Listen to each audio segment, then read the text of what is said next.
Hello and welcome to episode 156 of Flix and a Six. I'm one of your hosts, Anthony Costanzo. With me, forever and always, the man, the myth, the tubular yeast, Alessandro Bielsi. Say hello, Al. Young, dumb, and full of cum. I don't like it. I don't like it one bit.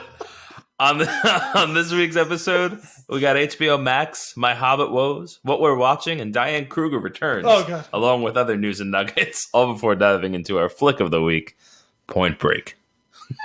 God, that quote, though. It's so bad. Pass. So How bad. about least favorite parts of the movie? Starting now. That quote. It's so bad, but it's so good. I watched it and I double took, and then I started dying laughing, and then I paused the movie so that I could continue my laughter, open my notes, create my notes for this episode, and write that as my intro. Ugh.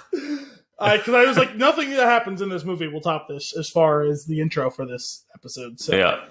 Fair. And funny that you should mention Diane Kruger and her effect, because I watched Unknown last week. The lesser known of the Liam Neeson's movies. I was going to say, that's a Neeson, right? Yeah, that was during Liam Neeson's, that though. was during the run of those like movies starting with Taken. I believe it's the same director as Taken. The two of them have done like 3 or 4 movies together. It's Jaume Collet-Serra. He's a French or French Canadian, I forget, director, and he did that movie. And Diane Kruger is one of the main characters in that. Decent movie. A twist that I truly did not see coming. I feel like I've seen this, but I don't remember it. Which is on brand for the movie. I remember it's a movie coming out that, in many ways, is there. Yeah, no, it's a movie I definitely remember coming out because there was a huge promotional tour for that movie, and it was on the back of Taken. It was a couple of years later. It was like 3 years later or something like that. That's right. So like I remember seeing a million commercials for this movie, and I just never got to seeing it. And like last weekend or the weekend before, I forget. Like me and the family were looking for something to watch on like Friday or Saturday night. We're scrolling through different movies, like different platforms. We're on like Prime, like Netflix, HBO Max, and that one came across our desk, and we're like, yeah, let's give this one a shot. None of us had ever seen it. I knew the movie; they weren't even familiar with the movie, so it was a good time. Well, so serious question: title of the movie, intentional or working title that they just went whatever and left it there? I'm gonna say probably a bit of both, actually. Title of this movie: unknown. Like unknown. Yeah, we don't really have a good idea for it. It's like, well, I mean, you know what? It does fit thematically. Yeah. Nice. All right, Al. What do you got so for me? Drinking. Not my first pick. Okay, that's well, hang on. sure. First of all, you're gonna have to give me a real quick second because I got to take these headphones off. Because then I have to take this shirt off. Oh wow! I didn't even realize properly. I didn't feel right. It definitely didn't feel right. That's fine. I just said that it didn't feel right, and I didn't know why. Yes, it was because, and it's funny because I was wearing like a gray shirt, so it probably wasn't even like super noticeable. Sure. Now, admittedly, I wish I was wearing my Newburgh Juice Boss shirt because you and I both own those shirts, and that's about the only shirt exception I'll make for this show. But I'm not walking up 2 flights of stairs, and you probably don't know where yours is off the top of your head. I know exactly where mine is. Fair enough. I retract that. I have one drawer. You have one drawer? It has my shirts in it. And then I have another drawer that has my shorts in it. And that's it. Do you not have a drawer for your socks and underwear? Okay, so in the dresser I do have 2 tiny drawers in my nightstand that have my socks and underwear. Wait, you have clothes in your nightstand. That's right. No, that's unacceptable. What else am I going to put in there? Well, not that, though. Well, I have nothing else. They would just be empty. They would either be empty or they would be full of junk if I didn't Well, put that's what a nightstand for. It's for junk. No. Odds and ends. This drawer right here on my right is for drunk. And you know what's in there? Drunk. I didn't even have it set with the beer yet. What's in this junk drawer? Guitar picks? A lot of them. Because I don't use the pick. I just play with my fingers. A book on how to play the harmonica? And the harmonica. No. These are nightstand items. It's for junk. No. Odds and ends, doodads, gizmos. Okay, the top drawer. Drawer is a hard word for me to say. I don't know if you've noticed. Oh I've been no, I've slowing given it down up every time I say it. It's a draw. Okay, so oh god, I've written all over my hand. The top drawer of my nightstand it does have random things in it, like a lockbox, not so random, but like a knitted hat that was a costume hat, an unopened Linkin Park CD, and a bandana, a watch. My wedding ring. Why is your wedding ring? Yeah, that's about it. So it is your wedding ring in there and not on. Because I don't wear it all the time. Because I wear the nice one when I'm wearing nice clothes, which is very rare. Hang on a second. As you know, I only have 2 drawers of clothes. Before you continue, because you're just opening like rabbit hole after rabbit hole here. You have more than one wedding ring? Yes, I have the nice one. And then I have the silicone one that I can wear whenever. This is too much. All this is too much. No, it's great. The silicone one is great because you could wear it when you're doing anything, doing something active. You're working in the garage, no big deal, right? It's an everyday. It's nice. It's kind of like it's like an almost black gray. You know what I mean? Like it's not quite black, but it's almost there. You know what I'm talking about? You know the color. And and I wear that one mostly. Except I take it off when I go to sleep, and then sometimes I forget to put it on. So that's right now. That's where it is. It's in the drawer. Sometimes it's on the little giraffe that's in the window of the kitchen because when I'm washing dishes, I take it off as well. Yes, my parents both have places that they leave their rings up above all the time. Well, yeah, that too, but on the windowsill for the dishing, like the dishwashing and the cooking. Do I not know how to use a pen? The pen is blue. There is ink everywhere. Yeah, no, it's confusing because it's not even like confined to one section of your hand. It's all no. There's some on the palm under my thumb. There's some on the outside of my hand. There's the most fascinating is the amount of ink that's on my middle finger at the tip. Yes, I thought you were bleeding actually. Yeah, very weird. It looks like chocolate. Don't lick it. But it's ink. Al, what are we drinking? Oh, yeah, back to the thing that I kind of half alluded to. We're drinking Newburgh Brewing Company's Juice Boss. Me and Anthony both have shirts for it. Anthony's a little uncomfortable in his shirt. Mine is in the second drawer of the nightstand. Not the nightstand. We wore them together at the beach. It's a great tank top. It is a fantastic tank top. You know what I realized? I think my biggest problem with the tank top, I have an obscene amount of armpit hair. And it just kind of comes out the sides when I'm wearing a tank top. I mean, you don't have the most armpit hair I've seen of it. It's not something I've ever noticed is particularly like too much for you. So like, but what you have called out as being too much hair is my hobbit feet. That I have done, and it was necessary. It was warranted. Which is funny because I also I have that. All right, I've got hobbit feet. I've got random patches of hair on my back. Oh, so do I. Facial hair doesn't grow in. It's all over the place. It's in different spots. It's really legitimate douchebag. That's true. I had one for quite some time. That's what I said. Anyway, we're drinking the Boss IPA collaboration series companion to the shirts that we own, which are phenomenal. It's got a bigger version of the logo of this, which is the trademark Newburgh robot guy. But he's sailing a boat, and it's pretty great. Yeah. He looks like he's having the time of his life. Honestly. He's quite happy. He's got quite the grin. Yes. This was the July collaboration with Sloop Brewing. Sloop? They also make good beer. What's that? They also make good beer. Yes. The funny thing about this one is it's got this little logo on top that says brewed with heart. And it's got a heart. Would you look at that? Half the heart is a beer. Fascinating. They should put that on all their cans. Yes, they should. I don't know why they wouldn't have. This is their third annual Juicy Juicy brew with Sloop. It's 7.0 alcohol by volume. It's, of course, a pint. It's proudly brewed and canned by Newburgh Brewing Company in Newburgh, New York, USA. I didn't see your glass. I'm, of course, drinking mine from my Newburgh glass. I'm assuming you're doing the same.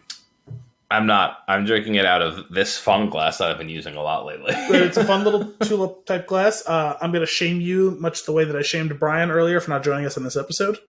But, which is capital letters, shame. Yes. The only thing is, does the whole beer fit in there? Don't let that loud slurp fool you. Of course it does.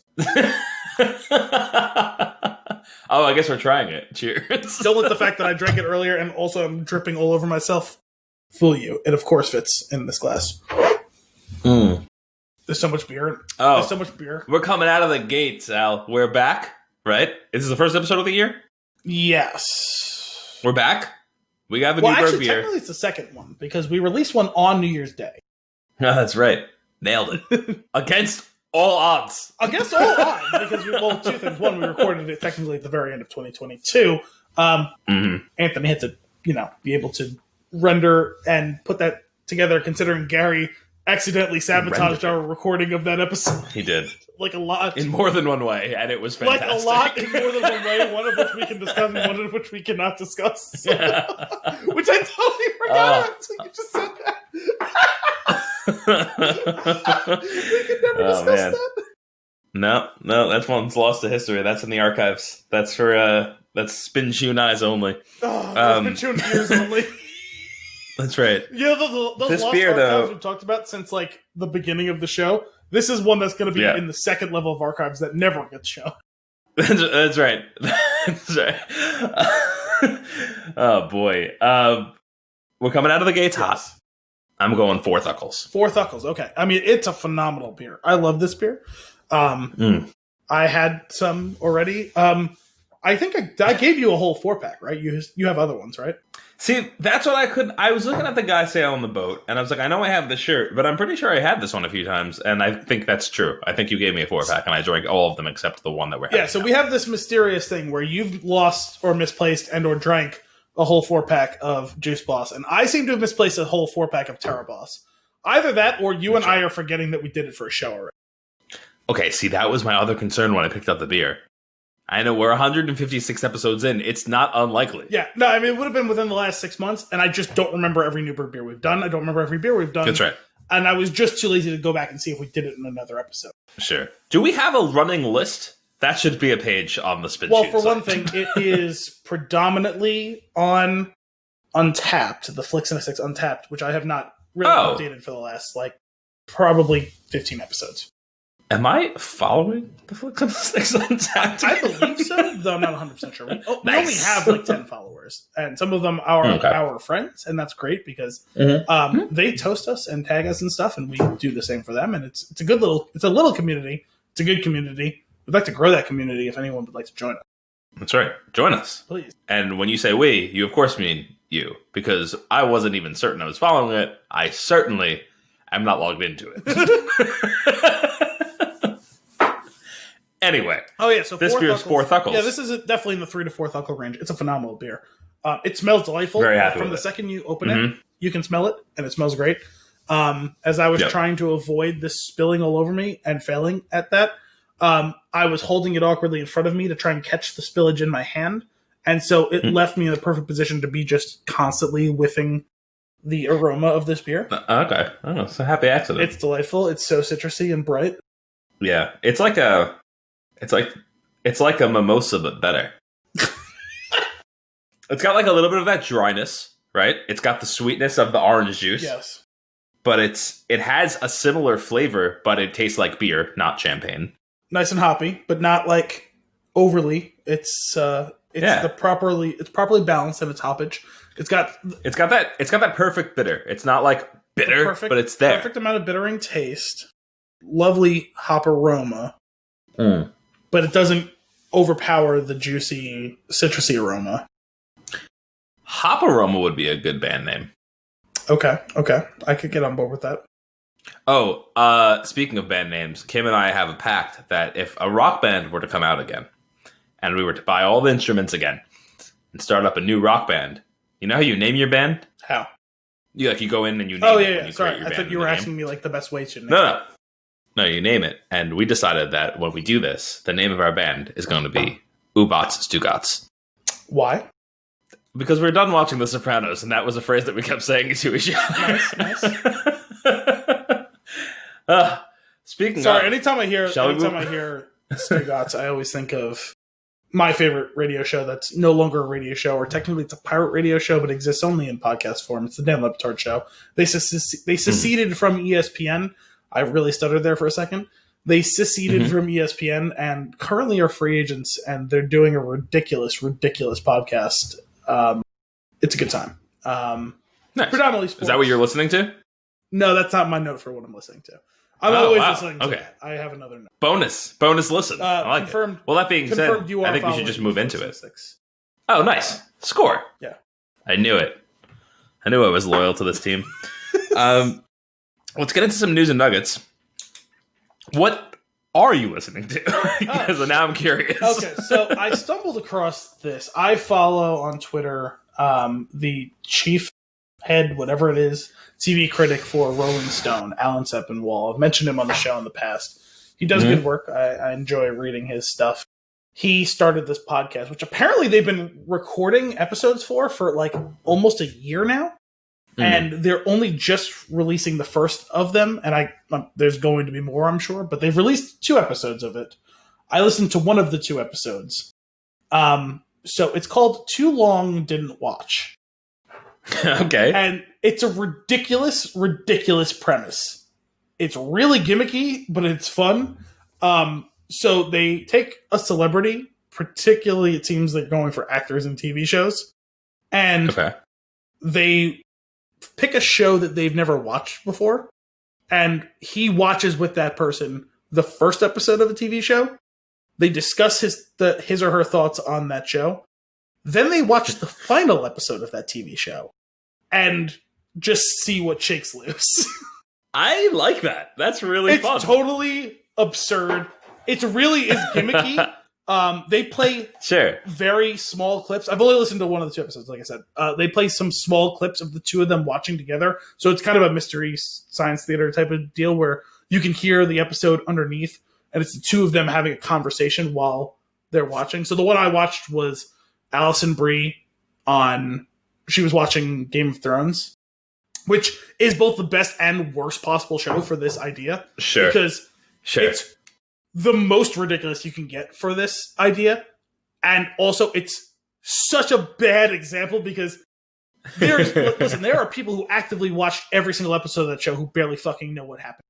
Right. Let alone someone who watched the first and last of the, whatever it was, 73 episodes of this show. Right.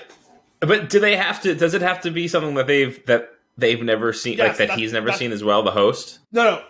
Alan has watched all the shows. Because there's shows that No, the guest for each episode hasn't seen the show. And he watches. Does he fill in the blanks for them? I think I have to listen to this. This sounds great. It's a fun time. They're only like the 2 episodes are both 40-ish minutes. The other one, which I didn't get a chance to listen to yet, is John Hamm watching Gossip. And it's the first and last episode of that. Which I've never seen that, obviously, but I've seen all Game of Thrones. It is kind of funny that the first 2 episodes are both people from Mad Men, but here we are. So the way they did it was like he started by asking her like what her perceptions, what she knows about Game of Thrones. Then they watched the first episode and they played probably like it's about a 2-minute clip of they condensed down like a couple of snippets of different scenes from the pilot and him and her talking about what's going on during them. So like you hear spoilers for the first episode of Game of Thrones, like she's trying to figure out what's going on with all the incest in the first 5 minutes of the episode and figure out who some of the characters are. And then it jumps to like, oh, who the hell is this? And then it jumps to Bran watching Cersei and Jaime together and Bran getting thrown off and her reaction to that happening in real time. Like, oh shit, you know what I mean? And then it's kind of like a Q&A of like, okay, so what did you get out of this episode? You know, yeah. If you just watch this, like, would you be interested in watching? And then like the rest of the show, and then it's like, okay, give me some like thoughts, like what you think is going to happen in the show based on what you've seen. Which for that show is just absurd, right? Like, there's no way, right? Right. And she's like wildly off on the majority of it. There's a couple of things actually she got surprisingly close to, and all of that. And it's like it's great because especially since she's an actress, she's just calling all of them by the actors and actresses' names because like she knows half of the people. You know what I mean? And then they kind of have like a little break, and then they jump into watching the finale. They do the quick little couple of clips, okay, so what do you think is going to happen? Or, like you can see he's kind of asking leading questions where it's like, okay, so what do you think is going to happen here? And like, it's, spoilers for the finale of Game of Thrones. they start with that speech right at the beginning where Dany's giving her big victory speech to the Dothraki and all of her like followers and all that, and she kind of knows what's going on, and like she's like, "Oh, cool! Like she won! Like, yeah, great! That's what I want to happen." John's gonna kill her, isn't he? I was like, "Oh shit!" Like, it's like, "Oh my god!" You know, it's like, "Oh, that's great." Shit. Wait, they're together now? They're hooking. Oh god! Oh god!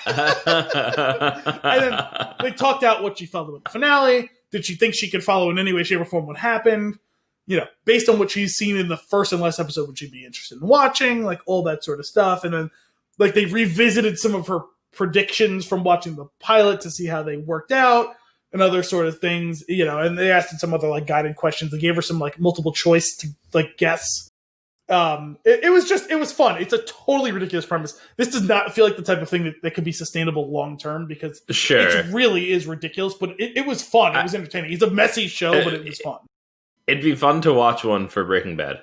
Yeah, that's got to be one that happens eventually. I'm guessing. Like, I would assume so. I don't know who the other next episodes are going to be, but the first two are out. I know that I don't know if they're going to be releasing them like weekly or monthly, but like there's definitely more to come. Like I said, I think he said that they've recorded these two episodes like in like March or April of last year, like right after quarantine started.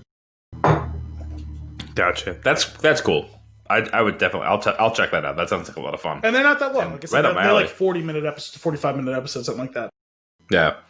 I don't actually have news, and I think you had one new. Do. So why don't you give us that? Okay. I'm sorry. I'm just trying to type in something real quick. Jeopardy.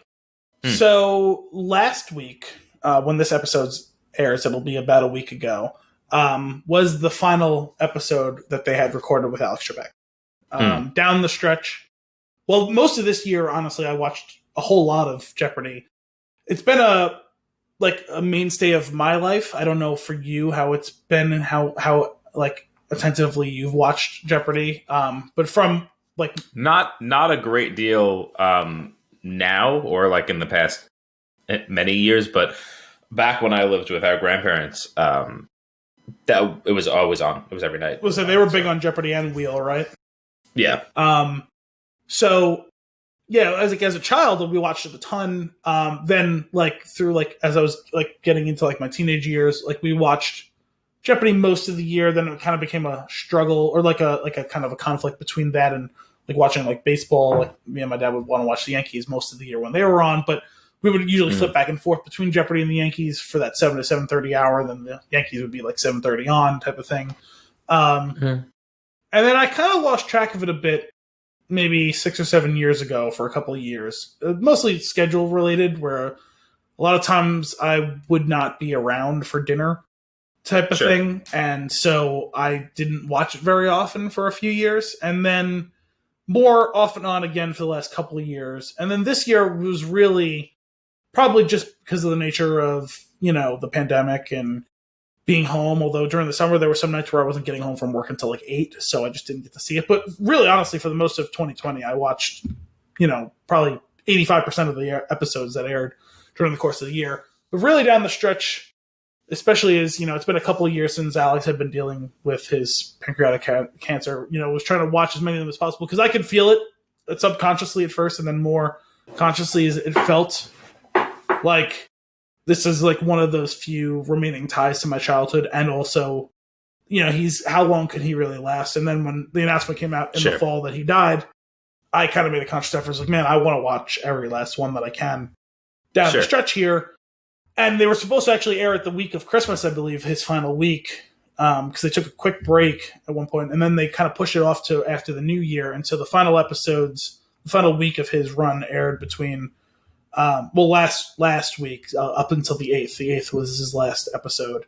And it was nice to be able to see them all, just to be able to have that connection. And so I wasn't sure if you saw any of all of that, but you know, I always enjoyed it. No, I'm good at trivia, so like I've always enjoyed Jeopardy. Oh yeah, I love it. I love watching it, and I enjoy it. I also like I have seen it a bunch in the past year, and I was like surprised that I was answering things, and I feel like because I guess the last time that I watched it, I was like much younger probably, and I like knew nothing that was going on, and now it was just like I would answer things and I'd be like, wait, why do I know that?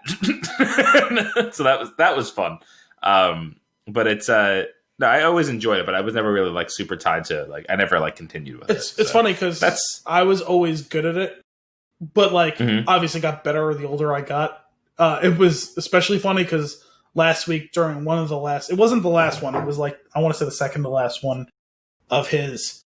Honestly, if I was on that day, I would have won big time because like the winning score was like $8,000, and like there was like a run I think in Double Jeopardy where like no one got the right answer for like 8 questions. Like there was like one right in 8 questions, and I was like, I answered like all of them correctly. Like in Double Jeopardy, I was like, holy shit, I would have won like fucking $40,000 if I was on this episode. I would have won Jeopardy. I absolutely would have won that day. Now I don't know that I would have gone on any sort of run, of course, but like that day I for sure, like it was not even like a question. It's not hubris, arrogance in any way, shape, or form. I would have won that day. I answered like 90% of the questions right, and collectively the 3 of them only answered probably 60% of them right. All 3 of them. I was like, holy shit.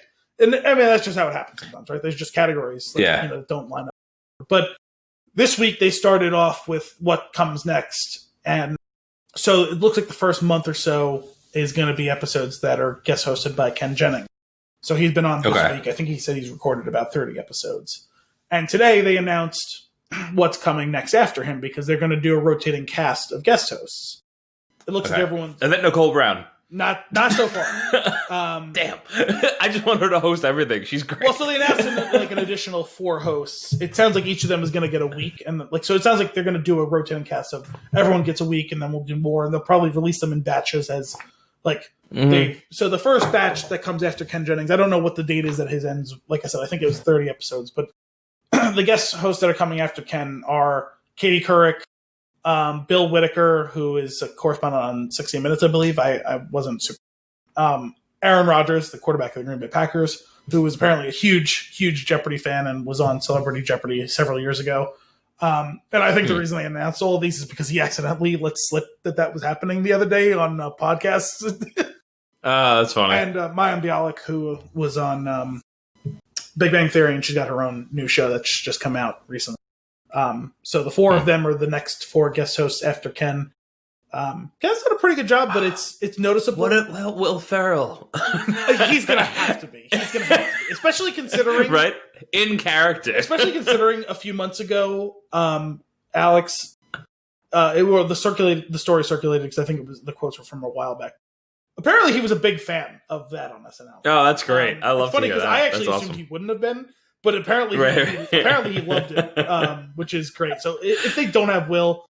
And I think he should do it as himself. He shouldn't do it as fake Alex. But like, I think they should do it. And I think he would have liked it. And I think it would have been funny to do it. And I think he would be good at it. That would be a great. That would be fun. I just think it's great. I was thinking about it like after watching now 3 days of Ken. Obviously, he's been connected to Jeopardy in a big way for 15 years or whatever. Sure.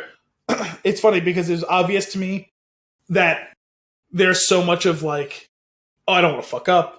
I'm trying to do like my own thing. Cause I was thinking about it too. I was like, man, there's like all those little connection points where anyone who's been watching them their whole life, which like, I mean, for me, like I remember watching it back to when I was a kid, like almost 25 years, right? Like there would be so many things that I would accidentally be mimicking his cadence, right? Like not doing an impression of his voice, but like his cadence, because you're just used to the muscle memory of hearing him say it that way. So I'm sure Ken's feeling the same thing where it's like, oh, like, how do I do it that's not that? Like, I could just see him practicing in the mirror saying something like, don't say it the way Alex does. Don't say it the way Alex does, And like, so like, he hasn't really made it his own yet, but it's hard to ask someone to do that when they're just like, I mean, the first and foremost has got to be, don't fuck up, right?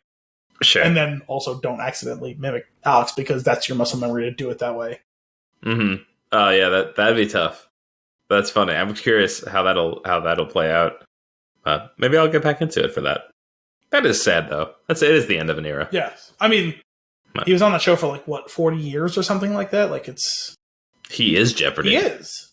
Actually, I forgot, because I didn't have the story up in front of me. I just kind of pulled the names. They also announced deep down in the thing, like the executive producer of the show is going to host a 2-week run of the show as well. So. Oh, okay.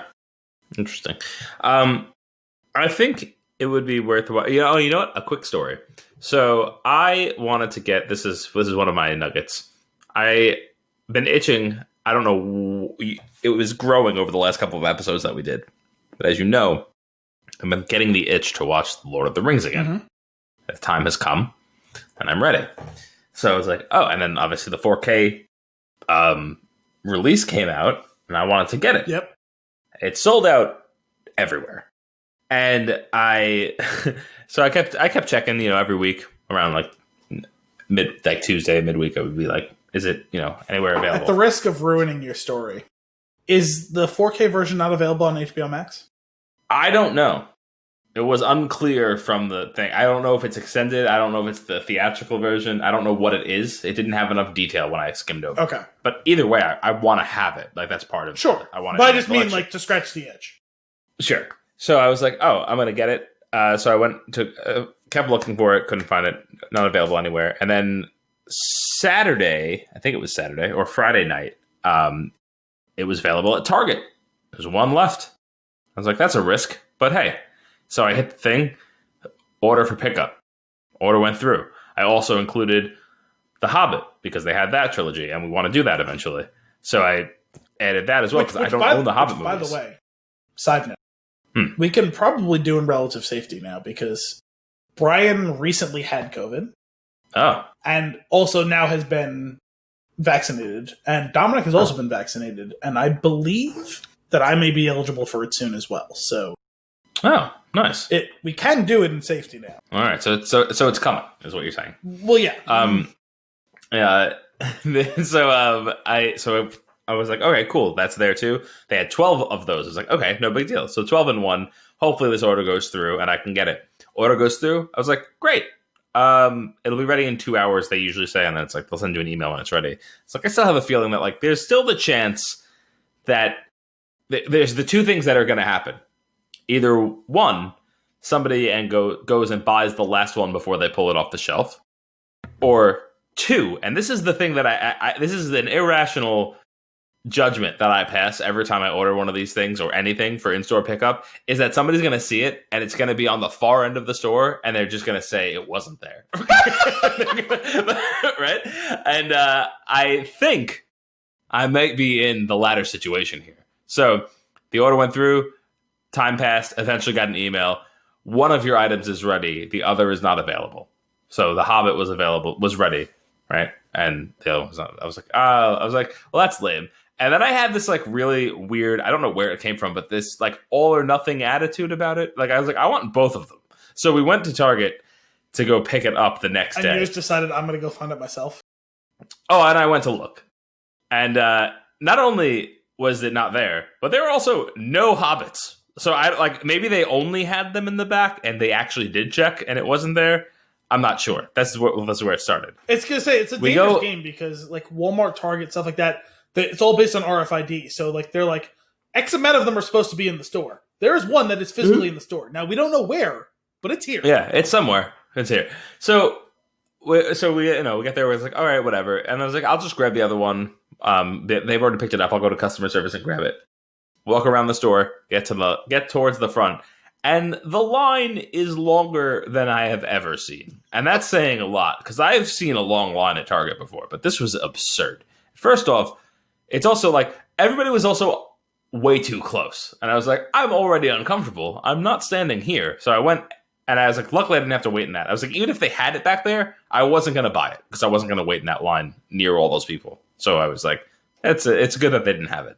Then I went to the customer service line, which was half the size, but still a very long line. And I was like, also, no separation. I was like, I'm not okay with this. So that's when the all or nothing attitude kicked in. And I was like, just cancel the order. And we just left. So we canceled it on the app. And then on the way out the store, I was like, I don't think I'm ever going to walk into a retail store on a weekend ever again. Well, especially not in pandemic, sir. Yeah, but I just mean in general. Well, sure. Because I didn't like it beforehand. Like, let's fast forward to 2 years from now. Coronavirus, that's in the past. Mm-hmm. Hey, I desperately need blank. It's Saturday. Sure. Let me run into the store and grab that thing real quick. You could probably do it fine. But do I need it? doing? Well, I don't know. I mean, we're talking about a hypothetical Yeah. time in the year 2023. I don't know. I'm probably not going to do it. And here's the thing. There are also certain things that come the same hour when you order them on Amazon. So I don't know what black magic that is. Listen, I've already said that I still don't understand how they got me my TV like in 2 days when it was supposed to be like 10 days or whatever the fuck it was. I don't remember now. That was some voodoo. But like it was still like 2 sleeps away. Right. Like I don't understand how you can have something delivered to you that's not like a pizza in like an hour. Right. It's a little odd. But anyway, this all comes down to part of me still felt like somebody just didn't want to go find it. And I went back on the site and there was one available. And I was like, I know it. I just picture someone because it's not on the shelf, right? You looked on the shelf, it's not there. But it's in the store. And it is there. Like, we're gonna say it's not just about like what was rang up and like whether that unless it was stolen, it's there. Yeah, no. I'm just like we're not talking about like like this thing was rung up, whatever. Like it physically exists within the 4 wall.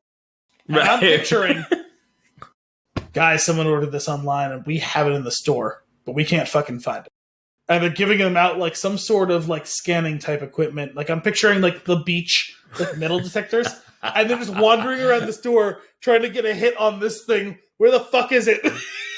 Yeah. Somehow it turns definitely. up like amongst the dish detergent, and it was like, what asshole? What asshole left this here? And I cancel the order, and he sees that the order comes in that it's canceled, and he just throws it over his shoulder. That's the next guy's problem. Anyway, my Hobbit woes come down to I do not have the Hobbit, and I do not have Lord of the Rings. I've made 0 progress. Is the point of that story. I'm going to call this negative progress because you also wasted a tremendous amount of your time. Man, well, hang on. After I went to Target, though, I did get this really delicious smoothie that I would not have probably gotten if I wasn't out. Yeah, but you also know that you make.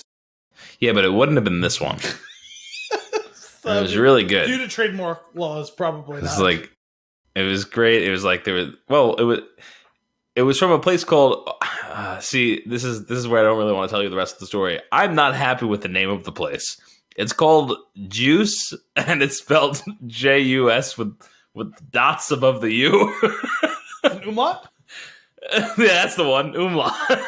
Sorry, the way you said it, I thought it was going to be juice with a question mark because you said it's called juice.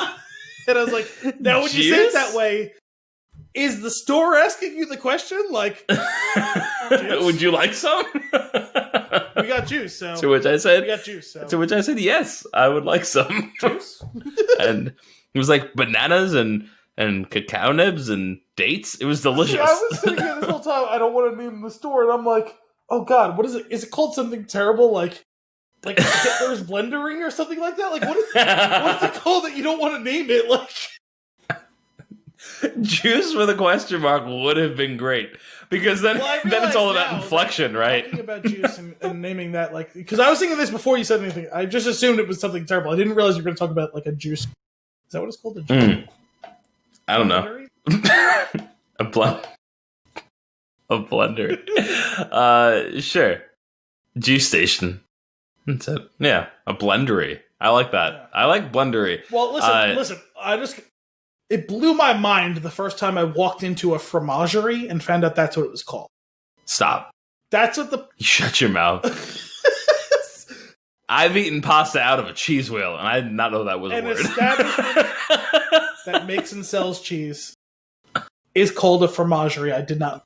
And listen, anyone our age, or roughly our age, anyone born between, I'm going to call it 1985 and 1995, knows the phrase omelette du fromage. Everyone. Of course. I was actually about to say it. Exactly. Everyone knows that omelette cheese du in French fromage. Because of Dexter's Lab. That's right. A place that makes cheese is called a fromagerie.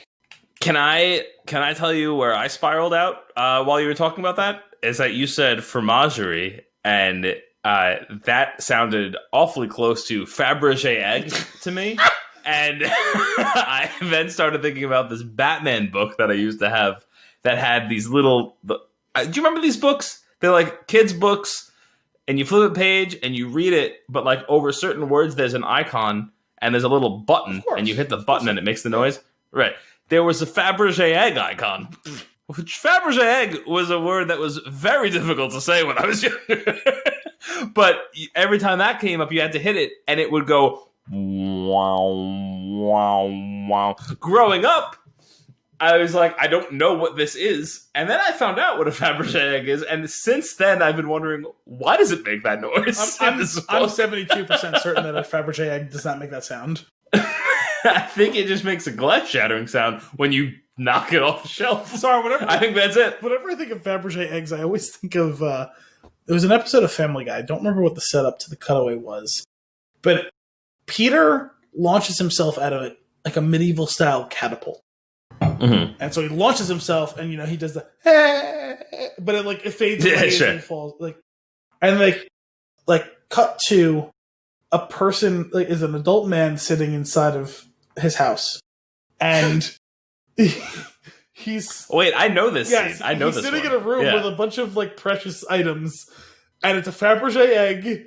And a couple, priceless, diamond something or other, I forget what it was. All of them are fragile things, and his hemophiliac child. And, he's talking to the child about all the other precious, expensive items. And then you hear the, coming louder as Peter is about to land, and you're like, oh my god, he's going to land and crash and break. And he lands right outside the window, pops up into the window and goes, wow, those are all really nice things. Yeah. And the guy turns to his child and goes, and now we say thank you. Compliment or whatever it is. That's great. That's so stupid. I do remember that one vividly. But back to this book, though. I think this is where the first bit of DJing that I've ever done came into play, because you could repeat sounds if you hit them rapidly, and you could also cut them off with other sounds, right? So there was one that was garbage cans getting slammed into, and it made this clattering kabow sound, right? And there was one that was looked like a burglar, but when you hit it, it was just a man screaming. I'm not sure that this was wired up properly. And then there was another one that was the Batmobile, and it would make it sound like it's dropped, right? So I used to So I used to hit that, and then I would hit it again to make it sound like I was changing gears, because that's where I was at mentally. And then I would hit the garbage cans as if it crashed into it, and then I would hit the screaming man. And I would make my own little story. And then every once in a while I'd hit the Fabergé egg and be like, I don't get it. I don't know why that makes a sound, but... I don't either. It was very weird. Anyway, not sure how we got there. But Diane Kruger reared her head today. Literally? Yeah. So... Are you familiar? Sorry, I'm just picturing her being on TV and just going slow turning. Okay. We're literally rearing her head. Yeah. Okay. That's fair. So I made dinner tonight, and I used halloumi cheese in the dinner. Are you familiar with halloumi cheese? Okay. Despite the time I spent at a fromagerie, I am not familiar with this cheese. Okay. So I had never heard of this before until this summer. So fucking good. It was attached to the one of the best restaurants I've ever been to. It was in New Haven, Connecticut, and it was all fucking grass fed beef and the cheese that they made in house, and nice. They made poutine with all of it was with duck. It was duck bacon or duck pulled duck egg, duck gravy with was it all fried in duck fat? Oh my god, it was so fucking good. Oh, man. That sounds delicious. But anyway, this halloumi cheese, I had heard about it for the first time this summer. A friend was making it on the grill. It's oh, this is interesting. You grilled it. It was on a stick, and then put the cheese directly on the grill. It didn't melt. It got an interesting crispier outside to it, and it still kind of it was almost as if a mozzarella stick had slightly cooled. I'm pretty sure this is not what grilled cheese is supposed to be. No. No, this was literal grilled cheese. And it was delicious. I was how, first off, thank you. Second, how have I never had this before? Third, how have I never even heard of this before. And like your dad makes good cheese too. Like he's done the fresh mozzarella. That's right. It's delightful. That's right. And then I've seen it now on at least 4 different menus since, and I made it today. Shit, I had something Diane. Actually, I had something Diane Kruger to like a conversation that you and me and Brian were having earlier. I don't even remember what it was now, but there was something that we were talking about earlier. We talked about 3 or 4 different things today. There was something that we were talking about earlier today that I meant to write down. While you continue your story, I'm going to go find it because I'm upset now. No, that's pretty much the end of the story. But now I'm curious. I would like to see if this is actually going to hold true. Right? I want to know if going forward by next week, I want to know that you've heard about halloumi cheese at least once. So I think I have to make a note to check in with you next week on halloumi. That's a good point. That's probably the right amount of time, right? Halloumi. One of these days it's going to happen. And you're going to be like, son of a bitch. Diane Kruger. Anyway. Did you figure out what we were talking about? No, maybe it wasn't today. Maybe. I can't wait to come back to this note in my notebook that says simply with 0 context. In the notebook that I use mostly for work and then some podcast notes, check in on halloumi. That's all it's... No, 0 context around that. Maybe I was wrong. Maybe it wasn't when I was talking with you. Maybe I was talking with someone else. Al, what are you watching? Oh, so, bittersweet news. Oh. No, it's okay. The football regular season has ended. The bad news is I get less total football to watch. The good news is I have more time to watch other things, which we can discuss on this show. And just like for my both of those sound like good things to me, but that's just a matter of perspective.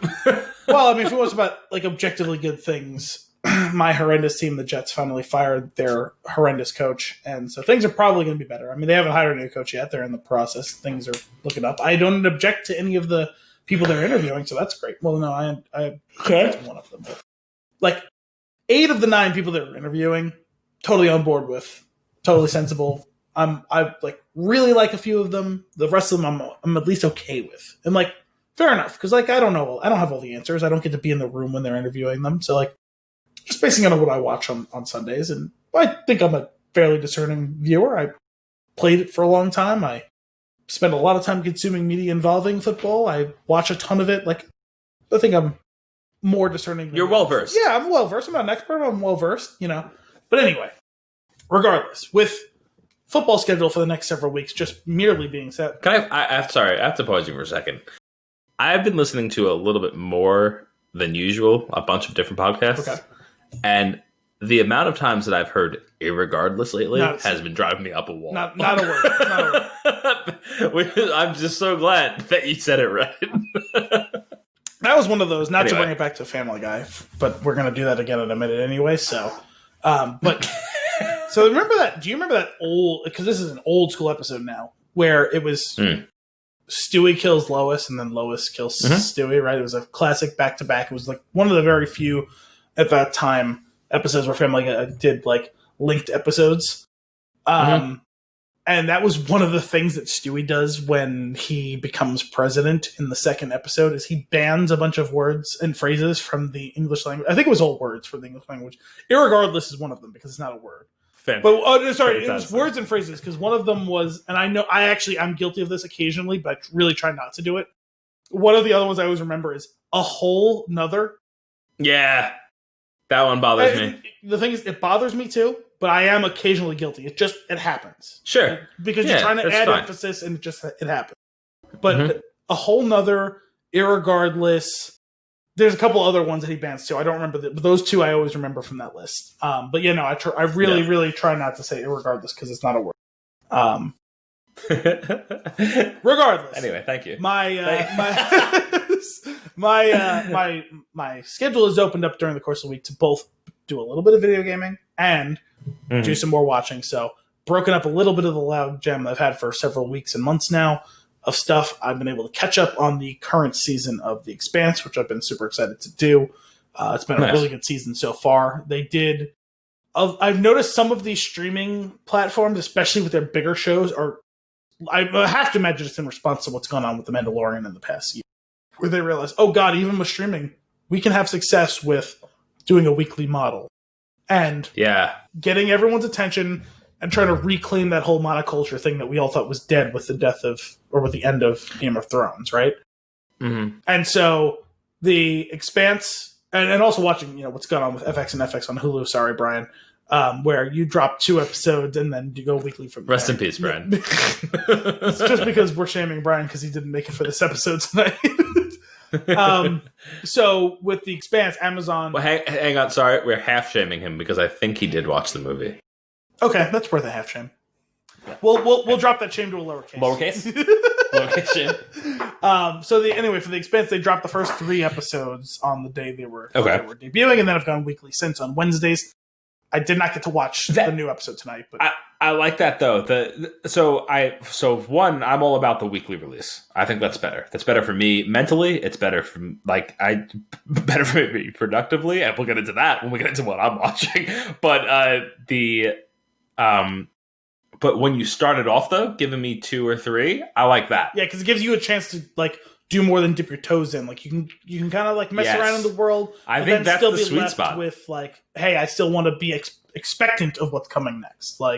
Yeah, I think the hybrid's where it's at. But also it's reclaiming the idea of, hey, you can watch this whenever you want, right? It doesn't just put and go and poof, it's gone, and you never get to watch again if you missed it, right? You don't have to have a DR worry about that. But if you want to be in on it now, you can watch it. And it's smart for these platforms because how many shows have we seen the last few years where a season drops, you maybe heard about it, maybe you didn't, and then all of a sudden you go online and oh my god, everyone is talking about this show. Mm-hmm. Oh, I want to watch that. But 2 days later, no one's talking about it anymore. Not because it's not good or whatever. It's just 72 hours, everyone said everything they had to say about that show. Yeah, you missed the water cooler. You missed the water cooler that was extended beyond the Monday morning, right? Of what historically it used to be or whatever it was, right? And now it's, wow, everyone had the 3 or 5 days where they're talking about the show, and then they'll never talk about it. Yeah. And you can still watch it, still enjoy it on your own time or whatever, right? But you missed the moment. And now we're reclaiming the moment, right? We're reclaiming the water cooler. Even though the water cooler is digital now, we're reclaiming it a bit. You still get that opportunity to, hey, I can binge 3 episodes, really sink my teeth into this. And now, I'm looking forward to next Wednesday when this new episode comes out. And because we're recording tonight, I didn't have a chance to watch the new episode of The Expanse. But still, I'm caught up to everything to date before now. So, is WandaVision a weekly jam? I'm not sure. I forget. They've been pretty coy with it. That I know that debuts on Friday. Friday. I would assume that it is, and I'm hoping that it is, so that I have that weekly thing to look forward to. No, that one's short, right? Those shows are all 6 episodes, I think, or 8 episodes. I have no idea. I'm pretty sure all of those are shorter seasons. All the Marvel shows are. Not that that's a good or a bad thing, because we've kind of both pretty much come to the conclusion that do the show with a length that you think you can tell your story. That's right. Right. Write the story as you want to write it. Make the episodes that go along with that writing, and that's it. Yeah. What else are you watching? The Expanse? So I got to catch up on The Expanse, and then, crazy concept, I actually had time left over, and finally was able to start season 2 of The Boys. Oh, nice. Now, did you end up getting to finish the whole second season? No, I didn't. That's another one where I was I'm pretty sure I'm halfway through the second season, and I guess something was just happening that I didn't finish it. Not that I didn't like it. No, because I know me and my brother had both mentioned it for a while, and you didn't got into it, and then all of a sudden, the second season came out, and at some point after the second season came out, because they did the same thing where they released the first episode or 3, and then they started going weekly, and all of a sudden you texted us and were like, hey, I watched 5 of the first 8 episodes of the first season. We're like, wait, where did that come from? And and then you obviously had passed me at some point, but I didn't know if you had finished the second season or not. So I watched the first 2 or 3 episodes of the second season the other day, or across a couple of days, but regardless. So I'd like to continue on with that, obviously, and I will, because the second season has been good so far. I've enjoyed where they've gone. And I really enjoyed the first season. I just didn't have the time really for it.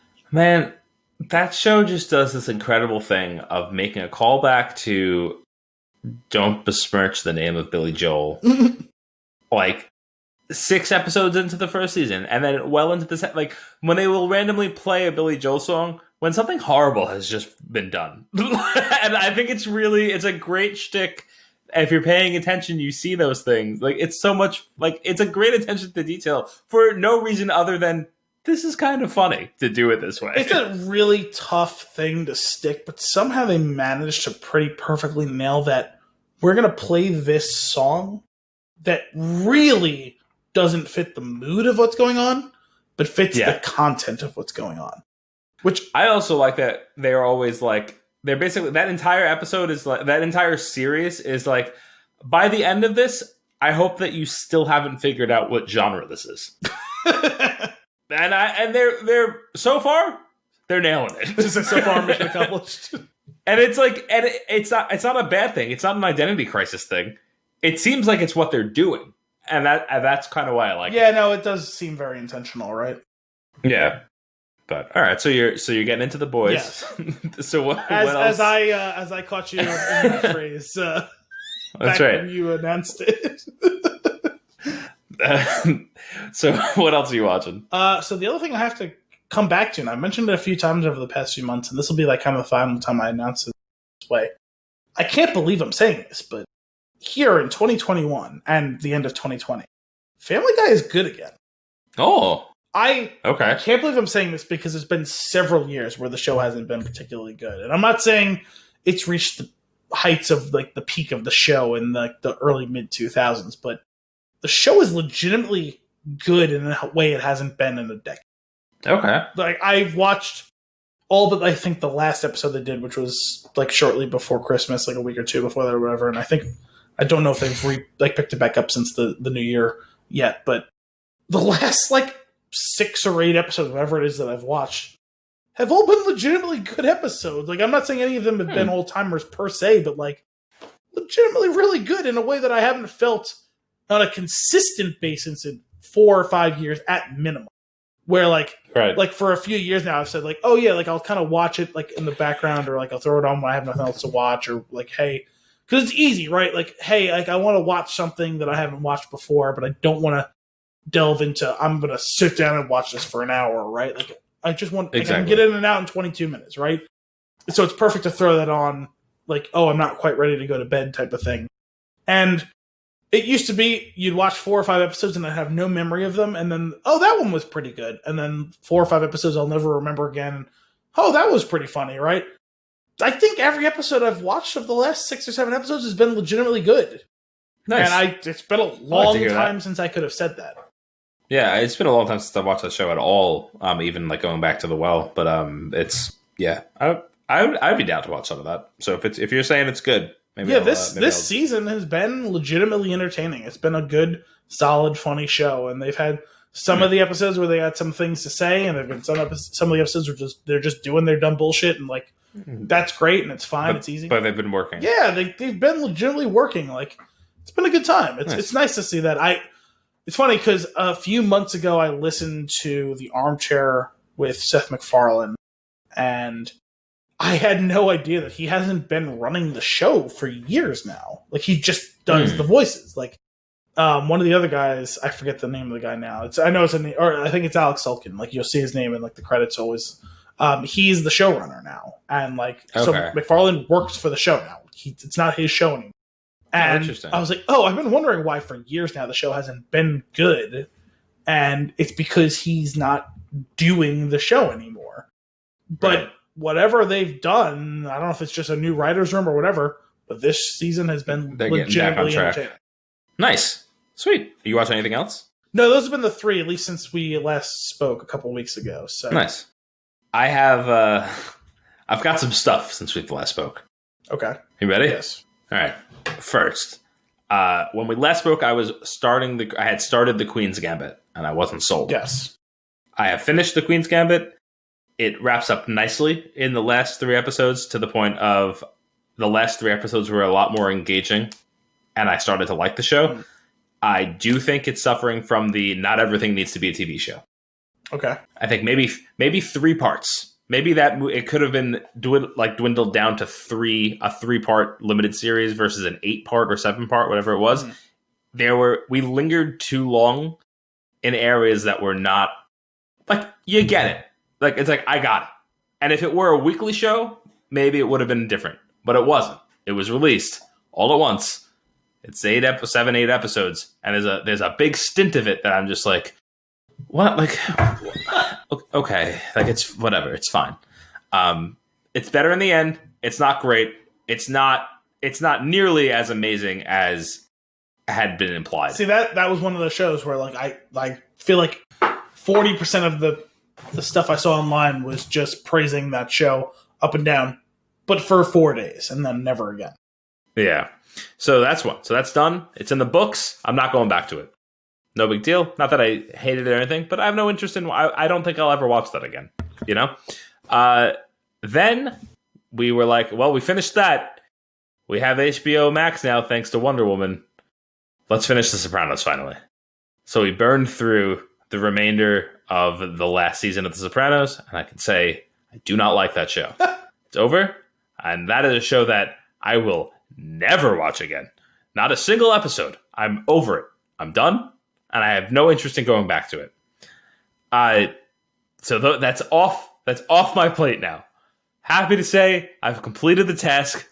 It was way overhyped.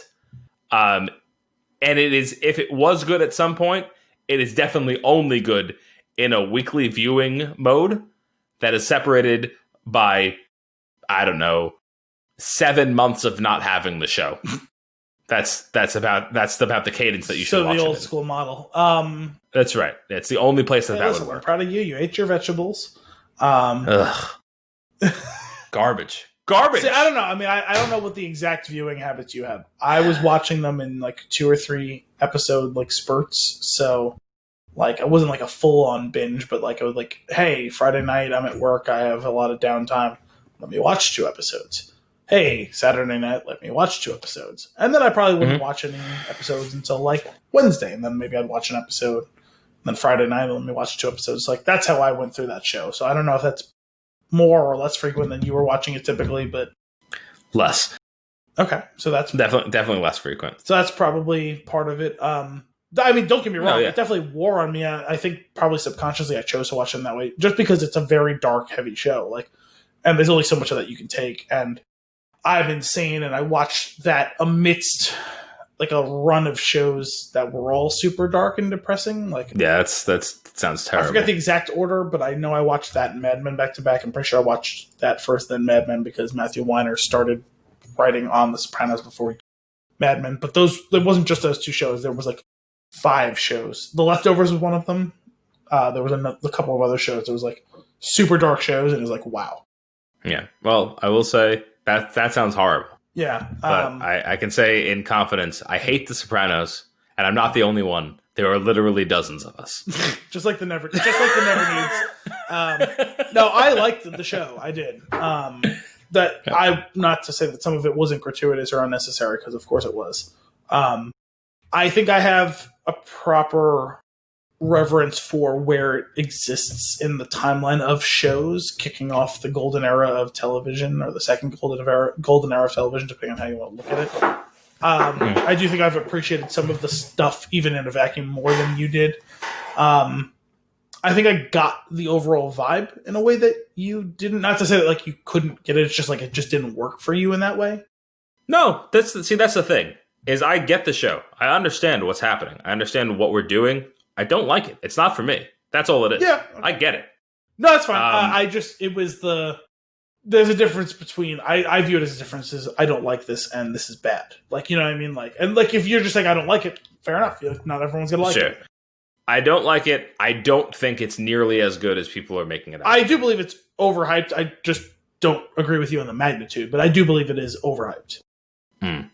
I will say that I should be better about trusting my gut and not being a completionist, because that's one show you should probably finish. At about 6 episodes in, Kim and I were going back and forth with each other, and we're like, I don't want to say this, but I don't think I like this. I don't think I want to watch the rest of it. And then we watched the rest of it. There's a lot of quibbling over where the drop off on the show is, but that's actually something I've seen almost unanimously. The first season is really good. Even if it's not for you. I don't think it is, though. And it's just, I don't know what, well, we've been through it enough times. We're not going to see eye to eye on it. I don't think that the show is very good. There was news, just as an addendum to this, that the Many Saints of Newark was pushed back to September of this year. Good, and just push it off a cliff. So Sopranos done. Thank God. Queen's Gambit done. That's fine. No, not like a thank God moment. Rebels done. Oh my! Oh, you finished it. Okay. I did notice my you goodness. texted me, was it last week or whatever, and like you had clearly like had a big chunk of them that you watched, but I didn't realize you actually watched.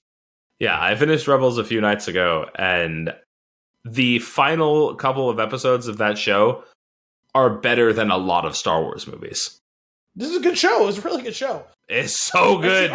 It's so good. I've had with my brother, and it's infuriating to me. I actually don't know why I bother having a conversation with him, because like he loves Clone Wars, which fine, fair enough. Like you want to love it, great. Like I liked it a lot, right? Mm-hmm. He's never seen the whole show. You know what other show Clone he hasn't Wars. seen all of? Rebels. He hasn't seen all of either show, but he has strong opinions on which show is better than the other. And I was like, interesting. No. Like I'm kind of generally, to some extent, like there's obviously there's some like opinions that aren't opinions, they're facts or not facts, and then there's some opinions that are we don't need to discuss those opinions. But then like 80% of opinions, like everyone can have them, whatever, right? Like we can agree to disagree, fine. I really don't like people who have strong opinions on things that they don't actually know what they're talking about. Sure. Like it just from the perspective of like you have not consumed all of what's available to you on the topic. Like I just can't have a credible conversation with you if you're saying, "Oh, I think this is like X is better than Y," when you haven't consumed all of X or Y or both. And I'm like, right. How are we even having this conversation right now? Like you've literally cherry-picked the episodes and runs of Clone Wars that you want to see, and you have actively not engaged with the ones you don't want to see, which from your own enjoyment perspective, fine. But you can't tell me that show is better than another show when you haven't seen the worst of that show. And that's kind of been my argument on Clone Wars and Rebels this whole time is I think Clone Wars has higher highs, but it has lower lows. Right. And so actually, I'm curious because that's the next piece of this is I started Clone Wars. I watched a couple episodes. Not too crazy yet. But what I've gathered so far is that it feels more like the episodes, or at least now, so far in the beginning, they're more one-off, the episodes. How are you watching? You could watch from the first season. So, before you get too far into it, take a look online. Find the chronological run of the episodes, because they aren't released chronologically always. Some of it is, but not all. It's too much. It's before my time watching the show, so I don't know the whole story. Okay, I just know that at some point in like the 5th season, there's a run of episodes that chronologically exists in like the first season. This actually, I wonder if they put them in chronological order on Disney Plus though, because I know that a long time ago I had started watching it. I watched a few episodes, and I just watched a few episodes, and I have never seen the 2 episodes. So take a look and just try and like figure out what you're watching. That's a good note. Yes. Thank you for that. That's I'll watching Clone Wars. Before you watch it, try and find something that's not super spoilery, but find out what the chronological watch order is, because it'll make it just simpler for you to engage with all of the material. If you're like, hey, I'm going to watch the whole show, whether it's good or bad, like I just want to watch it so I can know what's going on with The Mandalorian and what's going on with whatever's coming up in the future and all that. And I just want to get like the whole picture. Just watch it chronologically. It'll make it easier on you. I watched it, I believe, in release order. Like I got it all, but like it was a little confusing at times. I was like, wait, didn't this happen like 2 years ago? But I was watching it in like a batch of like across like a month of just binging it. You know what I mean? And it was like, and I was like, I was able to like orient it in my mind properly, but it's just like it was an unnecessary like jumping through hoops for me. Like it was like it would have been so much easier to just watch it chronologically, even if it would have caused some other weird inconsistencies in the viewing. Like I just would have liked to know, like from the story perspective, what was going on in order. Right. So okay, that's a good note. I'll take a look. But I started off, watched the first episode. It was a little bit rocky at first, and that's only because I knew that every time I watch the first episode of something, I know it's going to be rocky. The first 3 episodes, which is technically the movie that was broken up into 3 episodes, is horrendous. It's egregiously bad. Oh, okay. So I'm curious then if that's what this was. Though. Is it the one where they're trying to track down Jabba the Hutt's son or whatever? No. So you didn't even watch actually technically the beginning of the show then, because it is so bad. Oh. It's so bad. It's so bad. Interesting. Like, the first episode included Targaryens. What's Targaryen? Nope, that's Tridarians. That's what it was. Tridarian? Wattos. Oh. Yeah, that's not the first. And the second episode was rescuing Plo Koon. Yeah, that's the first episode of the actual run of the show, but it's not the first episode. Interesting. What does that mean? The first episode, the first 3 episodes, was released as a theatrical movie that actually I think the animation's even worse than the actual show. I forget. It's been a long time. And it was a 3-part episode that was formed into a movie, and it's Jabba the Hutt's son has been kidnapped, and it's got a terrible name like Stinky or something like that. It's like like Stinky the Hutt or Slimy the Hutt or something like that. Pizza the Hutt. Not Pizza the Hutt. He did not tragically eat himself to death. It's the worst. It is so bad. It is 5% less worse than the holiday special. Oof. Yeah. But it does introduce you to Ahsoka and all that, and so like there's not it's not like there isn't a value in it, but it's so bad. Sure. Well, anyway, I started watching that. The first episode a little bumpy. Second episode, I started to get into it, realizing what it was, how it was going to play out, how the storytelling was going to work, and I'm enjoying it already. So I know that it's in my mind. I don't see it getting to the caliber of like the long storyline that the Rebels was. That was amazing to me, but I could see it being super entertaining. I will say with Rebels, I think there is a tighter version of Rebels in there where you cut the one-off episodes out entirely, where it would probably make for one incredibly lengthy or 2 lengthy movies. I probably would end up like a trilogy of movies. Maybe 3. Yeah, maybe 3.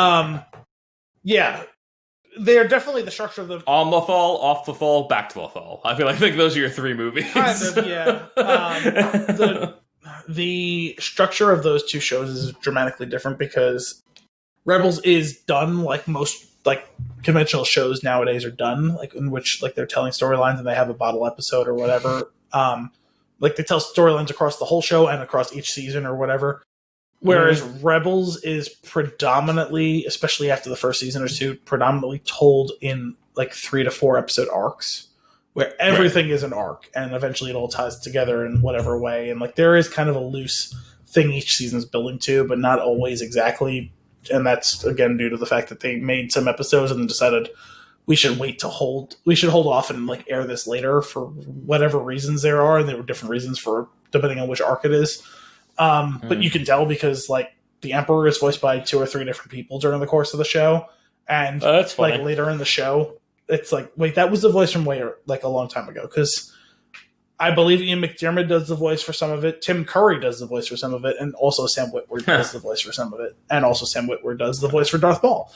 And also Sam Witwer is super famous in Star Wars lore for doing the voice of, what the hell is his name? From the Star Wars The Force Unleashed, the main character whose name, I'm forgetting. I don't know. Galen Marek, that's his name. Starkiller is what he's known in the movie, right? Or sorry, not canon. Rather, not canon anymore. But anyway, no, I have no room for that in my brain. Exactly. Sam Witwer can do a lot of voices, so he did Maul, and he did one of the 3 different characters who's done, or one of the 3 different actors who's done the Emperor on Rebels, or not Rebels, Clone Wars. But what I've found with Clone Wars, generally, my thesis on it is there are some really, really high highs. There are some great runs in the show. Right. The one that comes with the fall of Mandalore is generally known as one of the greatest action scenes in all of Star Wars, regardless of what you showed me that. Yeah, I know you'd seen it. And that plays heavily with character like Bo-Katan and the Darksaber and all that, and Pre Vizsla and all that great stuff. Right. But there are some episodes, I mean, I feel so bad for Mace Windu, the character. Not just that he was like sidelined for most of the movies, not just that his arm got chopped off and he was thrown out of a window via lightning. Not just all of that ridiculousness, but he, I think on 2 separate occasions, is forced to 3 episode arcs with Jar Jar Binks. And those are the lowest of the lows. And like most of those episodes are ones that my brother hasn't seen. And I was like, yeah, until you go through those, you cannot tell me what you think is the better or worse show. Right. So you can enjoy what you enjoyed, and that's fine. But like, you can't tell me this show is better than the other one without having to suffer the worst of this show, which I did. Right. Rebels, I think, was much more cohesive and coherent across the run of it and all. But dude, did they dial it up to 11 in the last few episodes? Sure. I don't know what the writing is incredible by the end of it. Yeah, it's well, and I think both shows went through this where, and one of the things my brother like kind of references, which actually he's mostly right about, is that a lot of Clone Wars feels more mature than Rebels, but that's mostly later in the show, as it is with Rebels. Right. And so like the gap between those two things, like where it starts and where it ends, is a little bit Clone Wars. The gap in quality is much bigger, where there's heights that Rebels doesn't achieve, but there's lows that Rebels does not fall to. I do think it's just like a generally consistent, coherent like story and quality like of product that it like has from start to finish. And I appreciate that for what it is. That's why it's my preferred show. Just because I think I like when you get into an episode, you know what you're going to get. But even that show, like it grows up by the course of it. And it's because we're trying to catch a very young audience. And then by 5 years later, that audience is a little older and they can handle a little bit more mature like storylines. And both those shows went through that. And so like, I appreciate that for what it is. We'll check in 8 seasons and I'll let you know how it goes. But that's not all, Al. I'm 2 episodes in on the Clone Wars. I'm 2 episodes out on Cobra Kai. I've watched all of it except let's put this on. I've been hearing nothing but good things. That was Friday night. We have 2 episodes left. So you've watched 2 episodes and almost the third season. Oh, sorry, you've watched 2 seasons and almost all of the third season? That's right. Jeez. That's right. Would have finished the 3rd season before this show if I didn't have to break down a bunch of boxes before I started. But man, that show kicks ass. It's so fun. I'm really enjoying it. It's just a good show. It's entertaining. It's not breaking out with anything super new. It's got a great late 80s, early 90s feel to the way that it's shot and the story unfolds while taking place in a modern time. I feel like it was made for me. Speaking of late 80s and early 90s, this movie we're about to do. Speaking of but anyway, no, sorry. I have not watched any Cobra Kai. I don't know why that from when it was announced and ever since it's been on. I just have no interest. I just don't. I think you should give it I mean, I enjoy the original movie. Every once in a while, I'll throw it on. Like it's like when it's on TV. Like it's a good solid movie. Well, but I just have they do this amazing thing where it seems like the seasons are each so far 1, 2, 3 have tied in more closely with like storytelling that's recapping stuff that has happened in the first and second. Like they're things that are happening are like paralleled in the movies in season order. So like from what I'd seen, this most recent season delves into even a little bit of the season 2, right? Like the whole like. It seems like it's maybe the 3rd movie. Well, he goes to Japan, I think, in the 2nd movie. Oh, is that the 2nd movie? I don't know. I know I've seen the first one a number of times. I think I'm not sure if I've seen the 2nd one or if I've only seen it once. But anyway, I caught part of the 2nd one a few months ago, so that's the only reason I know. Okay. So there's a lot of flashbacks where they'll show like what happened and like how it parallels in this storyline and how like something will come back to the character from the experience they had. We're watching it and Kim and I like around the same time we're like ridiculous things were happening in the flashbacks and we're like, what happened in this movie? Like he's saving a child from a tsunami. There's they have to like batten down the hatches and survive. He was told that I forget what it is in the 2nd one. Guy wants him to kill him. I was like, what is going on here? Anyway, it's super entertaining, and I think you should watch it. That's right. They literally fight to the death in the 2nd one. They raise the stakes from the first one. At the end of the movie, after the typhoon or tsunami, whatever it is, because I think I literally saw the last like 20 minutes of the movie, like a few months ago on like a Saturday morning. They fight to the death for some reason. Right, but they don't kill the person. No, but they like that guy was going to kill him to the pain. No, that the other guy was going to kill him if he won. Sure, yeah, he's in this 3rd season. Anyway, those are the shows I'm cruising through. We got through a lot, so it's been a lot of fun. The only other nugget that I have here is on HBO Max, and that is that the movie that we did today. We're going to do in a little bit. We were able to do because it was available on HBO Max, And in doing so, I went under action. I scrolled through all the movies that were in there, and I was like, holy crap. There is a lot of gold in here. And I think that we have quite the catalog now of things to pick from to do our show. Anyway, but that's that. That's just basically what this came down to is a few months ago, there's an episode somewhere where you and me are like HBO Max, and we're like, ugh, what the hell is this now? Now I'm like, it's probably one of the better offerings. Certainly one of the most dense offerings. That's yeah. Dense and most likely 6 and ups. Like everything on the spectrum seems like it leans. Well, you know what? To the above. What it is all of the HBO TV shows. Like, there's not really any bad HBO shows. Sure. Like, there are shows that were more or less successful. Oh, and I only really mean the movies. I was only talking about the movies, like ranging 6 and up. I mean, but yeah, the shows have, from what I understand, are very to some good. extent or other. I'm sure that's true too, right? And I generally agree from like my perusal of like the catalog, but like HBO shows, like none of them are ever bad. Like there are shows that are like not great, but there's never a show like this is atrocious. Why did this exist? Like they just won't make it to air on HBO if they're egregiously bad. Yeah. Yeah. All right. Do you have anything else before we get into fun and games? I don't think so. All right. So let's dive in. And we're running a little long today before we get into our flick of the week. Which is funny. Which is funny because before we started, we were like, we're gonna tighten it up. Tighten it up. It's gonna. So I've got 3 options for you.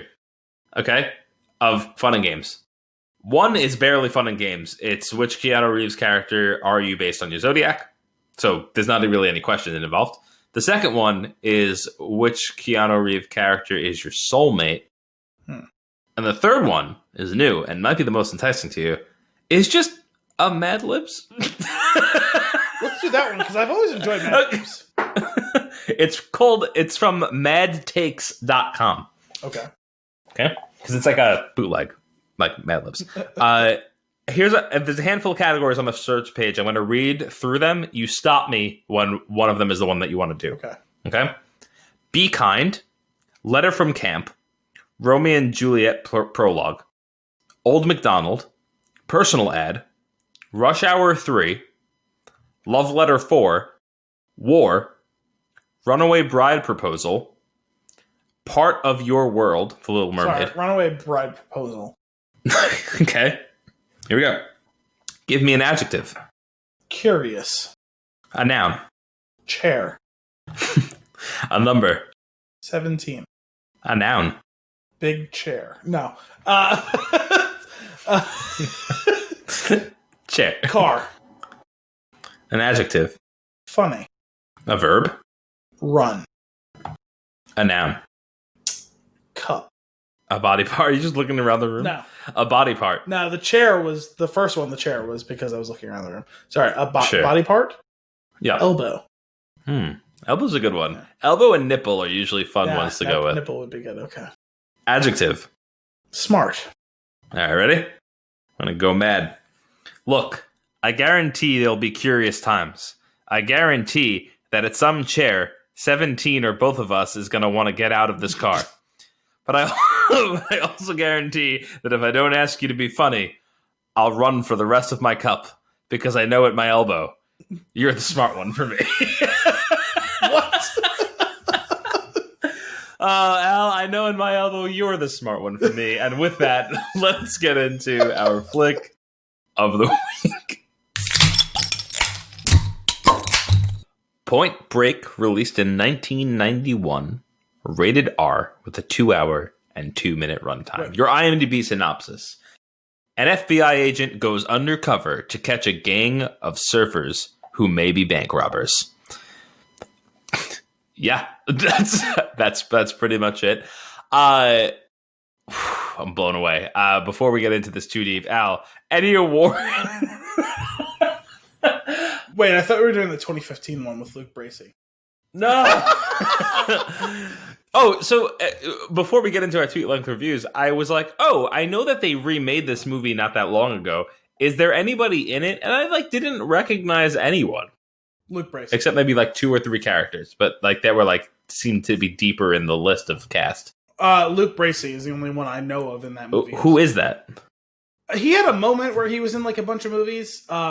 He was in a thing once. Yeah, no. So the one thing you would know him from is, considering we're going way back to the literal inception of Flix and a Six, Hacksaw Ridge. Oh. Remember? Do you remember the classic? The kind of like the jock guy that everyone was like rallying to is like he was going to be the hero who like shares the foxhole with Dawes? Sure. That's him. Okay. Blonde guy, like I think. Yeah. So still not like a big character. Like here's no, what I mean, he was at kind of a big character because he's like bullying him during like. Oh no, sorry. Like not like a big like household name actor. He was in 2015. Was he though? Yeah, because he had like 3 movies. It was Hacksaw Ridge, it was Point Break, and there's one other. Yeah, I don't think that's a big household name. Like, you know what? Well, I guess the thing is, if you're going to remake a movie like this, I would assume that you would do it with like a handful of characters that are like super popular, right? Mm-hmm. If you're going to do like, first off, why are you redoing this? Second, well, this is, and we kind of talked about this in the past on the show. There are movies that you remake and there's movies you don't. This is not a movie you remake. And not in the time, especially not in the time frame they did it in. Like, no, like where like the majority of people who would watch the remake were alive and or remember watching that. That's right. And that's right. Furthermore, they already remade this movie in 1999, and it's called Fast and Furious. Yeah. Okay. Well, all right. So that was a joke before, but I'm assuming no awards worth noting. No. Okay. Give me your tweet length review. Sure. I already tapped away from that. Sorry. A fun movie that has a strong foundation early before jumping the shark in the third act. Very of its time. 7 out of 10. Oh, okay. You were very generous, in my opinion, with the score. Sometimes I have a hard time of where my score is coming from because I think of movies critically and because I enjoy them so much. I don't know what mind is giving the score. I would assume that the more critical mind was giving the score. But anyway, yeah, we'll get there. I had a bit of a struggle with that myself. The thing is, I went into this movie expecting not to like it. Like, not to hate it, but like just to kind of be like, ugh. And sure. Especially the first 45 minutes or so, I actually liked the movie. Well, I will say I came away from the movie knowing full well that I'll be quoting it for the rest of my life. But yeah, that's what. No. Stop saying that. I don't like it. All right. Here's mine. I don't like it. Imagine it's the turn of the decade. Everyone is on cocaine. You bring a 14-year-old boy's completed Mad Libs to a pitch meeting. Green light. Point Break. 5 out of 10. I mean, there's definitely big man-child energy in this. Oh, yeah. Because I actually had to pause and look up how old Patrick Swayze was when he made this movie, and he's 40.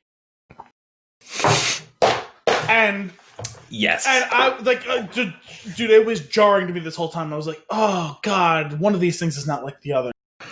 And it's the 40-year-old man with the 25-year-old mentality and the 30-year-old 90s haircut. Like, because what the fuck? But okay, but so here's where this is the I don't remember I don't remember what specific scene there was, but at one specific point I was like, oh, he's so old for this. Yeah. Not like 40 old, but just old for this. Right. So the whole idea of the Mad Libs that we did earlier came from, that started with me writing my tweet length review. And then when I wrote that, I was like, why do I feel that way? And then I wrote the blank spaces that would have been in the screenplay that was filled out, that was handed in. Okay? So in the Mad Lib, it says, Johnny blank, give me a noun. And you filled in Utah. No, and then it said Johnny activity. Blank, give me a state. Give me an activity, skydiving. Give me another activity, surfing. Give me a crime, bank robbery.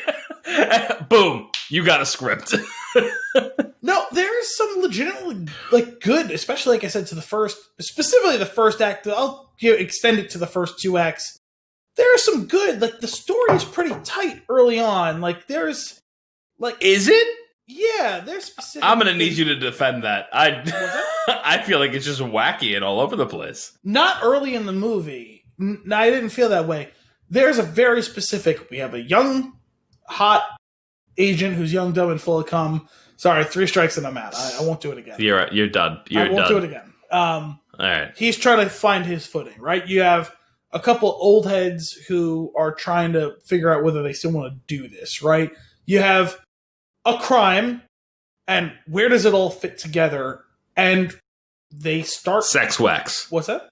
Sex wax? Sex wax. No, and they start to figure out what the pieces are to connect all those things together, and they all make sense in the first act. Like, it's... Like, when you take time and place and characters, it all fits. It's a very generic cop movie formula, though. Some of it is. Right. So I couldn't help myself. But I wrote a note that says script points because I thought that it would be fun to go through this movie almost scene by scene and break it down to the ridiculousness, right? And then I got out of control. And I got real snarky in my notes as I was going, and I'm pretty sure I wrote the entire movie down. There may have been things that I've missed here and there. Well, before you talk about that, though, then let's hit some other little notes that I had. Then. Oh no, of course. I'm saying this is basically what I'm going to be using as my rubric for notes. But at the end of this episode, I'm going to read through my script points in rapid fire because that's the movie, and I'm pretty happy with how it came. I thought you wanted to go for it kind of sequence by sequence, and because we can do that. No, that's a while. We can do that. The last time we did that, I feel like was Mallrats because I knew the movie like the back of my hand. But anyway, okay. So first off, yes, we've got Johnny Utah. He is he's such a tool, right? I was going to say something that I promised I wouldn't say. Thank you, I appreciate it. He's such a tool. I can't even stand him. And I understand the whole thing that you were saying. Yeah, the new fresh cop is coming in. He's ready to roll, and then these get the old timers that are clearly jaded, right? Mm-hmm. And that's obviously a trope. It is. It is. You know what they actually missed the mark on was Gary Busey was not drinking nearly enough alcohol for the character that he was playing. Well, and this is actually kind of where I give it some credit is he felt real. It's actually a pretty solid, understated performance by Busey.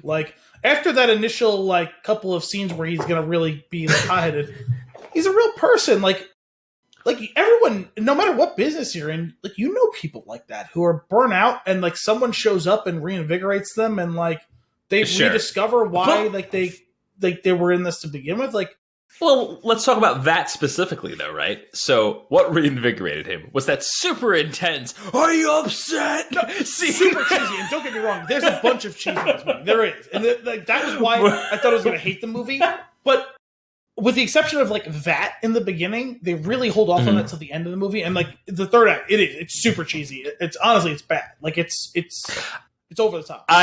My original tweet length review was Point Break, almost written. But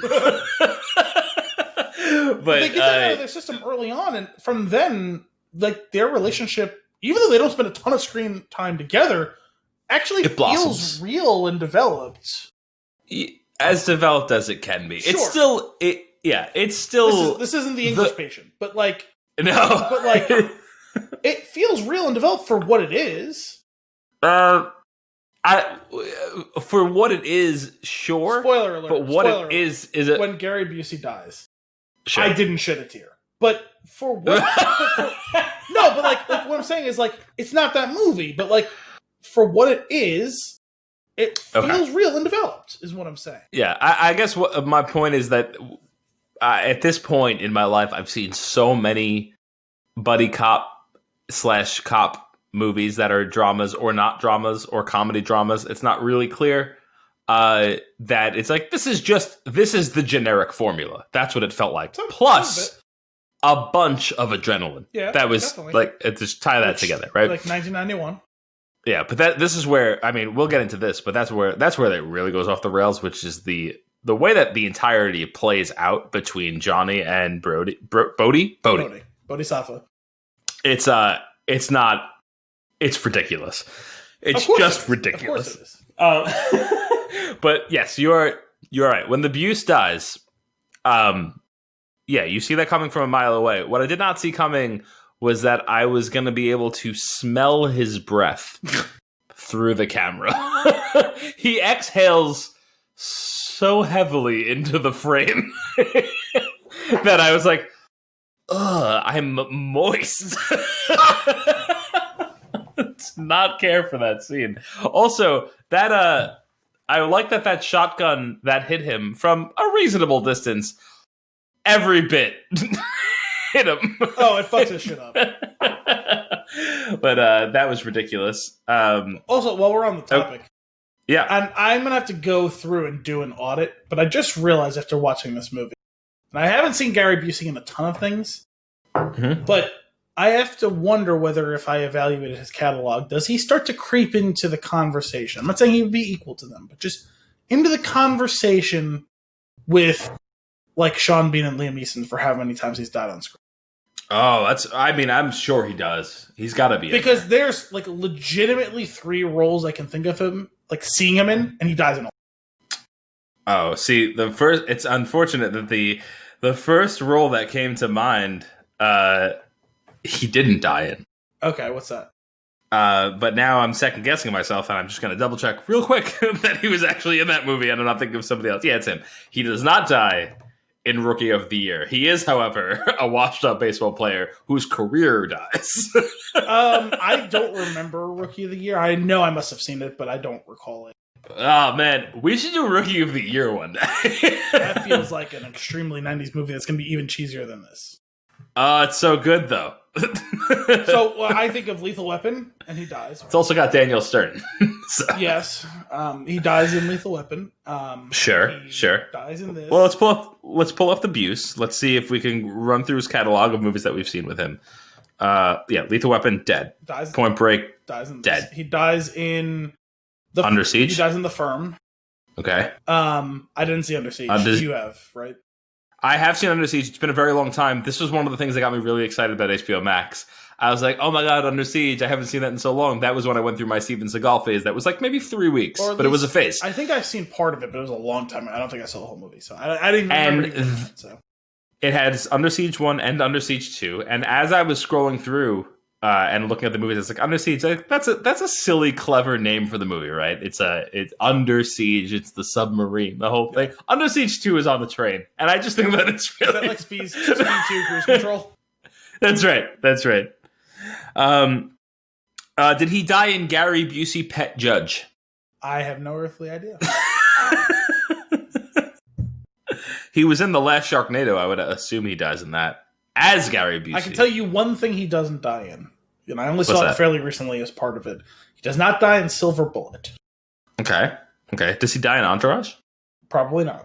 Oh man, he is nuts in Entourage. Well, he's nuts in real life. Yeah. Well, I think he is playing himself. I'm pretty sure. But he was in a lot of things. What's his credit count? Not his credit score. Not to be confused. I don't know either one. So. I'm going to assume the score is way lower than the count. Sorry, that's rude. I'm not sorry. It doesn't really matter. Can you not get the count of movies from the IMDb app? You definitely. I know that when you're on the... You definitely can from the app. When you're on the site, I know that it says like films and then or actor. I mean, you definitely can. I will find it quickly. All right, you find it for me. Anyway, the Buse. Yeah, he dies. He dies a lot. That's my main takeaway. He does die a lot. That's fair. Patrick Swayze. Let's talk about him for a minute. I haven't seen him in a lot of things. I've seen Dirty Dancing. I've seen Point Break now. And I think once, a really long time ago at Annie Cookie's house, I watched Ghost. I've seen Ghost a bunch of times. By the way, 179 credits. Okay. All right. So he's not up there with the best of them. He was in the Buddy Holly story as Buddy, and pretty sure he dies in that. Perfect. Have you ever seen Roadhouse? I've seen like 5 minutes of Roadhouse and the Family Guy episode in which they continually reference Roadhouse. Oh, sure. When he's kicking the wheel and everything? Yes, exactly that. Do you think he died? Do you think he died in Bikini Model Academy? I would wager a lot of money that he did. He definitely has to have died in Mansion of Blood. Sure. But anyway, Patrick Swayze, Crazy Swayze. Yeah, I've seen Ghost, and obviously Patrick Swayze dies in that. Sure, he's playing that. Like, I feel like he's of all of the characters that are acting in this movie, right? Keanu Reeves is doing his best for the 90s, which is not great. Gary Busey, you know what? The thing one of his better roles. Was that? Yeah, no, he was Gary good in Busey? this, which is part of why I like this movie. Keanu Reeves, I noticed it was entirely dependent on what scene it is, because there are some scenes where he does a pretty good job in, and there's some scenes where he does a hilariously bad job. Yeah, there's some scenes like the ones where he's actually when he was in the restaurant and he's talking to the girl and he's flirting with her and like getting her to like train him surfing. Pretty decent scene. Pretty good. And then every other scene is cans.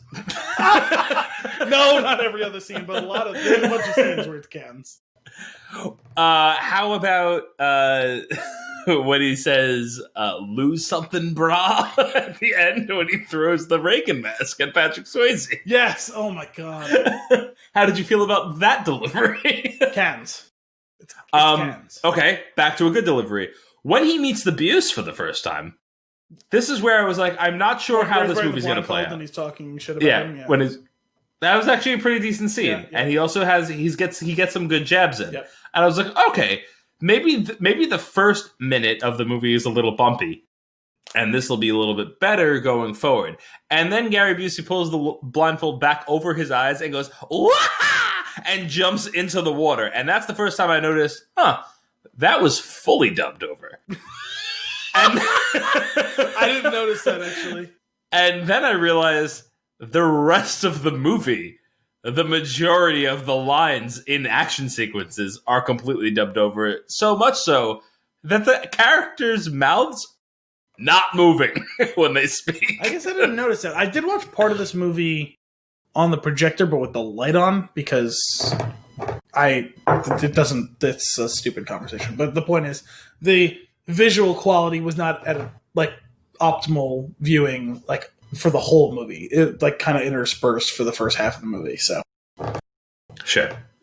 Well, I can say that the majority of Keanu Reeves is yelling and screaming when something happens to him.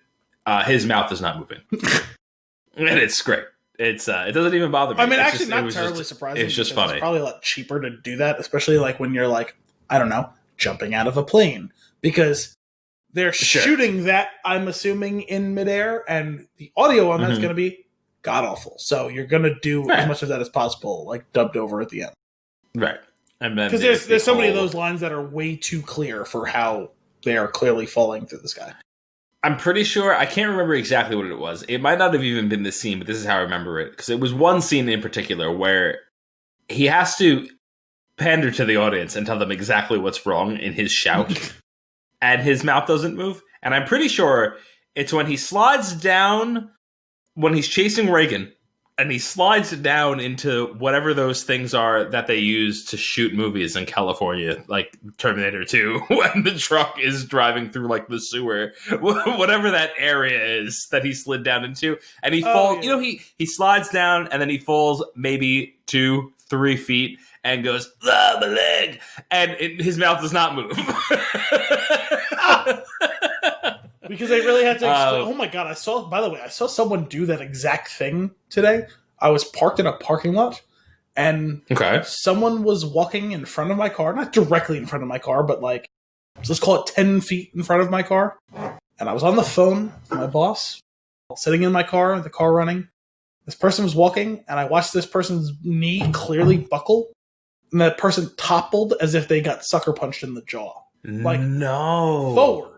And I didn't honestly see his hands get up in front of him to stop his fall. And I was like, oh my god, did he smack his face on the ground? Because he went down forward on his face, basically.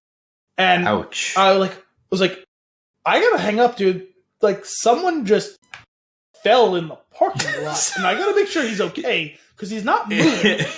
You're on the phone. You know that Christmas toy? It's like a reindeer, and it's on a little platform, and you press the bottom, and the whole thing just collapses as if it no longer has bones. That's kind of how he fell, honestly. I just witnessed that. he's like, yeah, dude, go ahead. And I was like, hung up. I was like scrambling, like, get my mask and like get out. I'm like, dude, are you okay? Because like he fell in the middle of the lane of the parking lot where like the cars drive through to get to spots. You know what I mean? Like, yeah. I was like, are you okay? He's like, yeah, I think I hurt my knee. I was like, I saw that.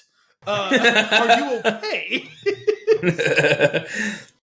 Oh man. Well, going back to Point Break, let's talk about a couple other things. First off, the romantic relationship of the movie. Not great. Built on a House of Flies, but also not great. I was like, when that unfolded, the only thing that was actually that came out of that scene that was actually really good was how infuriated and betrayed she was by the way that he got together with her. Shoots a gun at him. Right. What's that? Shoots a gun at him. Sure. But that was a little over the top. But the fury and the rage that she has, perfectly warranted. Sure. And actually really, I think that was actually maybe the best scene that was performed in the movie. I very much believed that she was betrayed by him. Also, one of like 13 different things that made me feel like they ripped off this. Sure. That's fair. But it was the other way. Sorry, I phrased it wrong. I phrased it right the first time we did it. But yeah, okay. It's very obvious. Yeah, totally. Almost shot for shot in a lot of. She's really like she's hyper upset, right? And at this point in the movie, you're like, okay, everybody's being super over the top. Let's just take a chill pill for a second. And you're like, actually, you know what? Wait a minute. She's the only one that is rightfully this upset right now, or this over the top, and it is because of that betrayal. And it's pretty decent. Yeah. Although I have to say, and I mean, like, there's just nothing she can do about it. Like, it's just like I could not stand her voice. Oh. She was in a lot of stuff. Lori Petty. Yeah, no, I know the name. Honestly don't think I've ever seen her in anything else, but I just I was like, oh, I just feel bad because her voice is obnoxious to me. Like there's nothing she can do about it. It's just her voice. Like it is what it is. She wasn't doing. She was in a bunch around that time. She's in A League of Their Own. Yeah, I never saw it. She was in. Let's see what else she was in. Let me look up her name real quick. I know she was in the Army now. She was in Free Willy. I saw that. She's in Orange Is the New Black. But yeah, yes, it's a little irritating. No more irritating than Keanu Reeves' voice, though. when we get bad Keanu voice, like you drop something, bruh, like stuff like that. Yeah. Not great. Like I said, there's nothing she can do about it. It's just her voice. Like it is what it is, and I figured it out. I weathered the storm. I'll be okay. It won't keep me up nights. I promise. True or false? John C. McGinley only has one speed. No, he's got two speeds. But this is definitely like him honing what would eventually become Dr. Cox for sure. Sure. Different show if he says that line in Scrubs. I don't think they would have got away with that on ABC. But yeah, no. So the thing is, like, all of his roles prior to this. Actually, even a couple of them afterwards, but like this maybe was kind of the beginning of where he could do something different. He used to play a weasel all the time, like just like a total weasel, like Platoon specifically, right? Super weaselly, like plaintive, like annoying, like sniveling character. This predominantly not that. There's a little bit of that at the bank when they're arresting him and all that, but like other than that, like this is more the alpha Dr. Cox. I'm gonna be the crotchety, like boss type character, like because there is certainly a lot of that in this character, the Dr. Cox performance. Yeah, I was looking through some of my notes for that, like the rundown of the actual movie, and I was thinking back to you were saying like the early. Did you say the first half, the first 2/3 of the movie you thought were a little bit played out well? And it was specifically the first act. I will give the middle act. The first act, yes. Okay. I'll give you the first act. That's fair. The first act is great. Not great. Sorry. The first act is well constructed comparatively. Yes. And then we get into the actual hunting down of who is actually doing it. So it's pretty compelling, I guess, up until the point of Busey finally telling him what his theory is. No, that happens pretty early in the movie. That's and early in the first act. Well, but I would say the second act starts with them hunting, like infiltrating the surfer gangs. How many acts of this movie are there? Well, that's the thing. The third act is very long, and it's all of the nonsense. To me, the third act. It's actually maybe it's 4. To me, the third act of the movie kind of is around the time where she finds out that he's a federal agent. Okay, and okay, that's fair. But the second act in a traditional 3-act structure, that's the third act. The second act starts off when he meets Bodhi and like plays a football game. Like it's after that. Yeah. Yes. Okay, but the second act goes downhill pretty quickly as well. It's inconsistent. There's some good. There's some bad. So which here's is why I was willing to my biggest concern of like grace to the second act, because like the investigation part of it I think is good. All the other stuff is a little bit too nebulous. The investigation's good when he's running around pulling people's hair out. It's good. It's good stuff. I found it entertaining. I wouldn't say it was very entertaining. Now let's get to the point where they single out, hey, this group of surfer dudes were shitty to me. It's gotta be them. Yeah, Fast and Furious. So they go after this group of Warchild and his friends. So one of those guys was Anthony Kiedis, right? Skim right over Warchild. What'd you say? One of those guys was Anthony Kiedis, wasn't it? I have no idea. I'm pretty sure it is. Well, anyway, Warchild is and his crew. We're just assuming that they're the bank robbers, right? Granted, bad guys, right? To be fair, like they're in the surfers at the beach that he specifically has chemically like the laboratory has said that it has to be from this area. Yeah. And they're huge douchebags with massive rap sheets, each of them, including a lot of drug stuff and all that. So, it wasn't out of the realm of possibility. It was certainly a valid lead to chase down. Totally fair. I think it's worth following up on. I'm not denying that.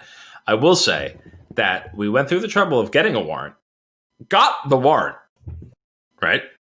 Then raided the house, which was botched because of a lawnmower. We're not going to get into that bullshit.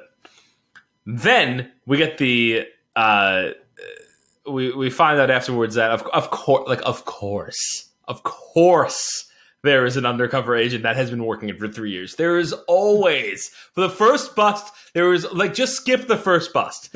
At this point, between the 90s and the mid 2000s, there was always an undercover cop who has been working the case for 3 to 5 years.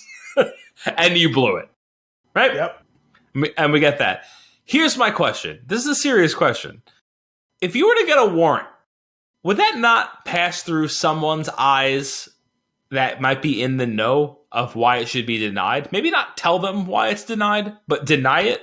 I have a question for you. Did they get a warrant? They did. Are you sure? They did. Yes, that was the whole thing.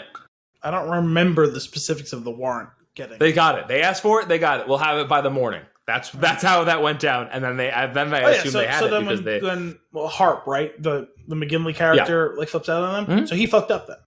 That's what I'm saying. That's what I'm getting at. And it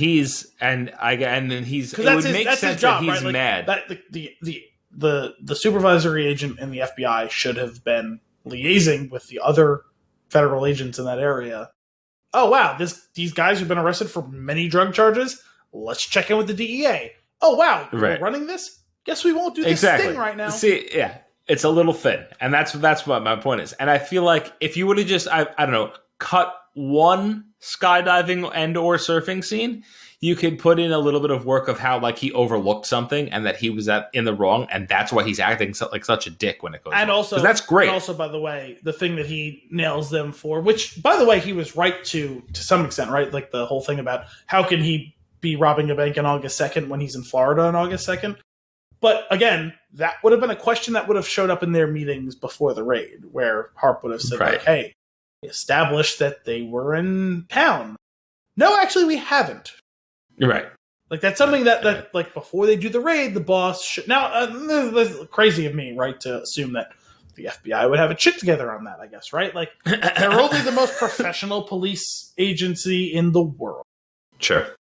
Well, anyway, that bothered me. I found that frustrating. Here's where it gets weird. So here's my favorite, right? This is my favorite part. All right, we're in a surfer gang now, right? Like that's happened. Mm-hmm. We've met Warchild and his group. They're clearly the ones. They did it, right? Find out, shit, they didn't do it.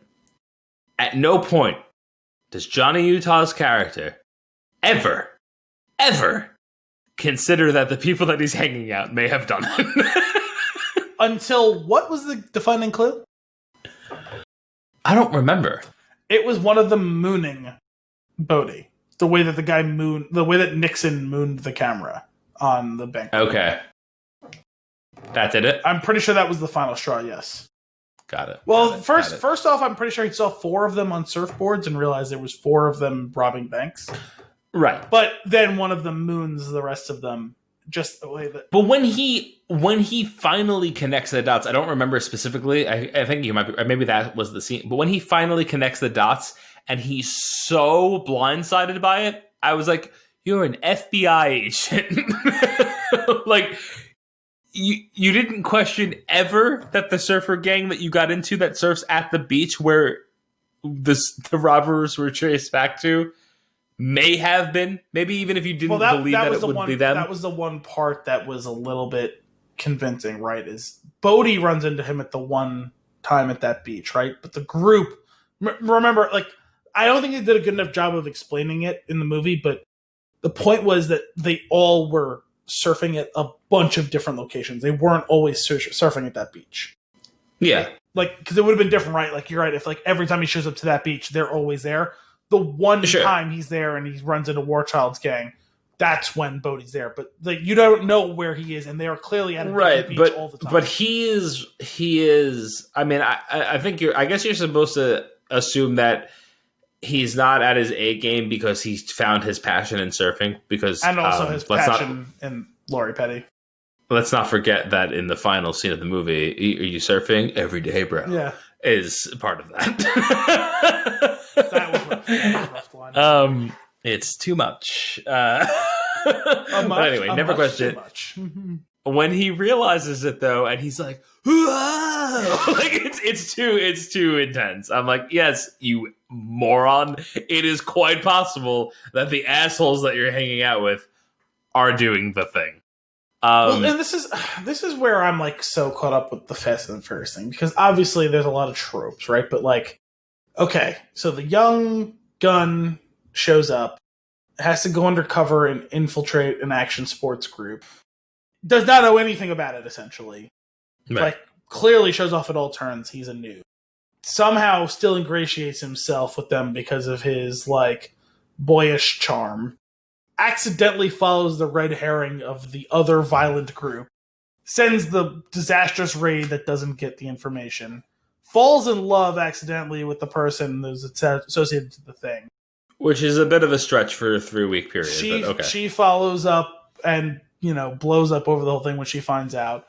He finds out his betrayal to him when he finds out the group that he's embedded himself with is the one that it was all along, and it's because he was an idiot and was overlooking it all along.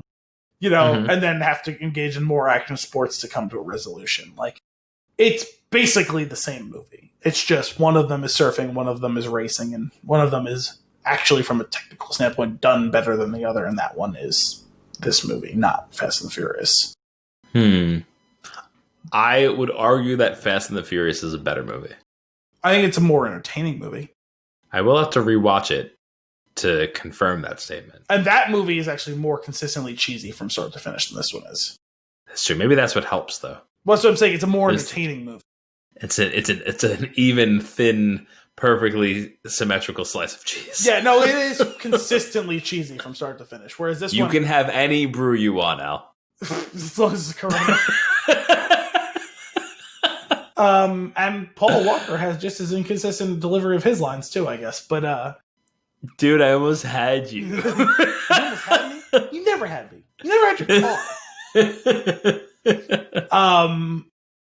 But this movie has a vibe to it, like, and I don't even love, like, that feels like a crutch description a lot of times, but you're talking about a surfing movie, so of course, like, sure. words like vibrant be thrown around. Like, there's sequences, especially in those, like, where he's learning how to surf, where it's like, there is a vibe, like, you want to get lost in the waves. Like, you want to just go and surf and, like, not give a shit about anything in California. I've never wanted to surf. I would be a horrible surfer. I'm way too big and heavy. Like, I really want to try it. It sounds fun. Sure, and I would fall on my face. Like, and also, there was definitely, at some point, I realized that Jason Segel has definitely watched this movie too, because the whole thing where she's teaching him how to jump is the scene. She 100% says pop up. It's the whole thing from start to finish. Yeah, the whole scene. But like, you're allowed to rip off one scene from a movie. Like, you're not allowed to rip off a whole movie, right? Like, yeah.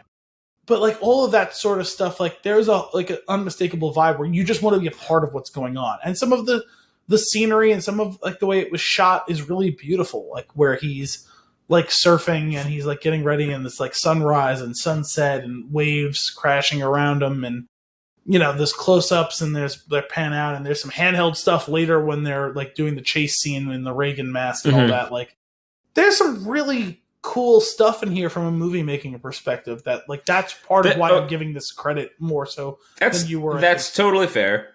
They I will say there are certain there are certain set pieces that play out really well. Yeah.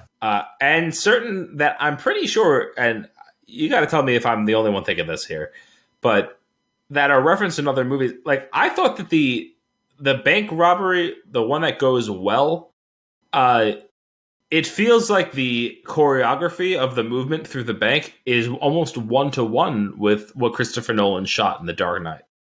There's some similarity to that too, and that's what I'm saying. Like this movie is clearly inspired other movies after. I mean, Catherine Bigelow's a famous director. Like, there's a reason she is so. This movie is a big part of that. Like, I get that she won an Oscar later on with The Hurt Locker, but still, I definitely saw a lot of parallels there with the bank robberies, and I really enjoyed that. That first bank robbery that you see is really the way it's shot and like specifically just like script like acting, the way it's done on screen, like it's like a cool, intense bank robbery for something that happens really quick.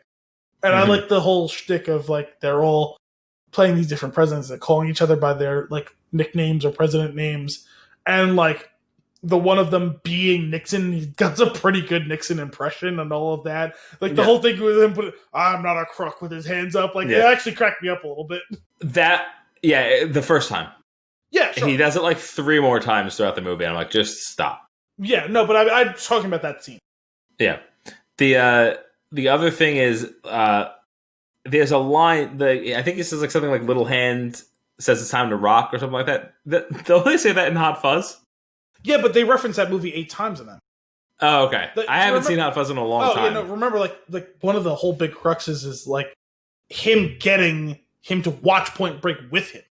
Oh, I don't remember it. Yeah, I guess it's been too long. I vaguely remember that though. That movie's a love letter to Point Break, but like specifically, there's a bunch of times where the Nick Frost character is literally referencing Point Break in the movie. He goes, "Have you ever pointed a gun up in the air, shot it all, and screamed, ah!" And then like, when he finally gets him to watch the movie with him, they show that scene where he fires into the, they see the Reagan man. I've never seen the scene in the greater context, so I never knew 100% what was going on there. I've literally just seen a close-up on a guy wearing a Reagan mask, close-up on Keanu Reeves, close-up on a man in a Reagan mask, Keanu Reeves firing into the air going, ah! And like, he's just literally referencing the movie. Like, in the world of the movie, he's referencing that actual movie. Well, okay, so two notes. One, before I forget, maybe we should do Hot Fuzz next week. Hot Fuzz is one of my favorite. I love it. So that seems like it might be worth it. It's 2. The one great thing about that scene is that he knows who's behind the mask. So that's why he does that, right? He doesn't want to shoot him. And you can see from the close-up that the guy behind the mask has obviously recognized him. Right. Which is why, to me, where the thing starts unraveling is when... It's where it goes from there. Goes with them. When they come and kidnap him, but they act like they're not kidnapping him. They're just doing the spontaneous, hey, we're surfers, bro, let's go skydiving. Yeah. And he just goes along with it. And I'm like, dude, you are staring at each other for a long minute before you shoot. He's wearing a mask. You weren't. Right. And let's not forget that we're going to go on this. We're going to do this. We're going to do the skydiving scene. We're going to play. We're going to. Yeah. With that. It's okay. We're not going to land on the ground. We're going to play. 3-card Monty with the parachutes. So clearly, it's fairly safe to say that. Okay, so first things first is when he switched the parachute. I'm like, clearly, I couldn't use the parachute that's in front of me. There were so many things because he's like, hey, I know how we deal with this, and then they show up and then they bring him to skydiving, and I was like, okay, so they're gonna throw him out of the plane. He's gonna realize it, and he's gonna grab one of them, and they're gonna parachute. Nope. Sure. They survive because, like, it would have been the perfect crime to give him a shitty parachute, right? Like, 100%. And they were like, great. Now that we're done with that, we've kidnapped the girl. Yeah, it's so convoluted. This is why I'm saying, like, third act is like fucking jumping the shark in a half. Like, it is. It's not good. Like some of it's fun, but it's not good. No, it's not good at all. But like to that point, most of it was, I think. Like, again, some of it's cheesy, but I thought most of it was good until that point. But like, yeah, no, they. Like, so this is what you do. You throw him out of the plane. And I was like, oh, he's going to jump and he's going to grab one of them and they're going to parachute down together. Like, oh, no, sorry. That's the end of the movie. They do it again, and then that's when he does it. Now you're going to come rob a bank with us. And without a mask. You're not going to wear a mask so that you get in trouble because this will be funny. Yeah. No, it wasn't even, you need to, like, atone, or we're going to turn it on its head and, like, we're going to send it back at you, or you're going to go to prison and we're going to get away with it. It's a perfect crime, or any of these things. It's just, Yeah. That was it. And then, of course, that goes awry because they get cocky. Yeah, and also this is the one time we're not going to do the thing we always do. That always works. Yeah. That works 100%. Very dumb. Yeah. Very dumb. Instead, they went with the, I can't remember the name of the cologne, but I was going to say the cologne plan. What was the name of the Panther cologne? Sex Panther? Sex Panther. They went with the Sex Panther cologne plan. That could have worked, but didn't. Wait, Sex Panther or Sex Wax? Yes. First of all, I gotta be honest. I'm 30 years old. Not exactly a prude. Never heard of Sex Wax. It's for surfboards, bro. Sorry, it's for surfboards, bro. It's certainly not for sex because I don't the specific usage. The specific usage that they use. Let's put it on this board and you'll never slide on it. Seems like the opposite of something you want. It's the opposite of wax, right? Yeah, like it's not exactly literally the antithesis of lube. You know that thing that makes everything super lubricated and the sex is great? Let's give you something that stops all of that to a screeching halt. Entirely. Oh my goodness. That's great. Wait, I did not make that connection, but that's fantastic. Hang on a second. Is it for sex in a waterbed? Because we're talking about 1991. So this is like back then waterbeds were a thing. And I can imagine, obviously I've never been on a waterbed, I've never slept in a waterbed, I've never had sex in a waterbed. Sure. Would sex in a waterbed cause you to slide along the surface of the bed, and would you wax that bed so that you didn't slide on it? Oh. Now I'm really reaching here. Sure, you are. Because why would you ever want a tacky substance that prevents things sliding? If you want to pull on one little thing to make a small portion of the movie be acceptable, then that's fine. You could have gone that route with the waterbed. Question on waterbeds. How bad were those for your back? I actually feel like it might be okay. That's where I'm wondering. I'm like I feel like it could go either way, right? There's a complete lack of support, but that would let the spine relax in the way that it sees fit, no? Yeah, wouldn't it kind of mold to you the way that memory foam does? I don't know. Getting out of it seems like it would be a nightmare. Oh, getting in and out of the bed has to be a disaster. But once you're there...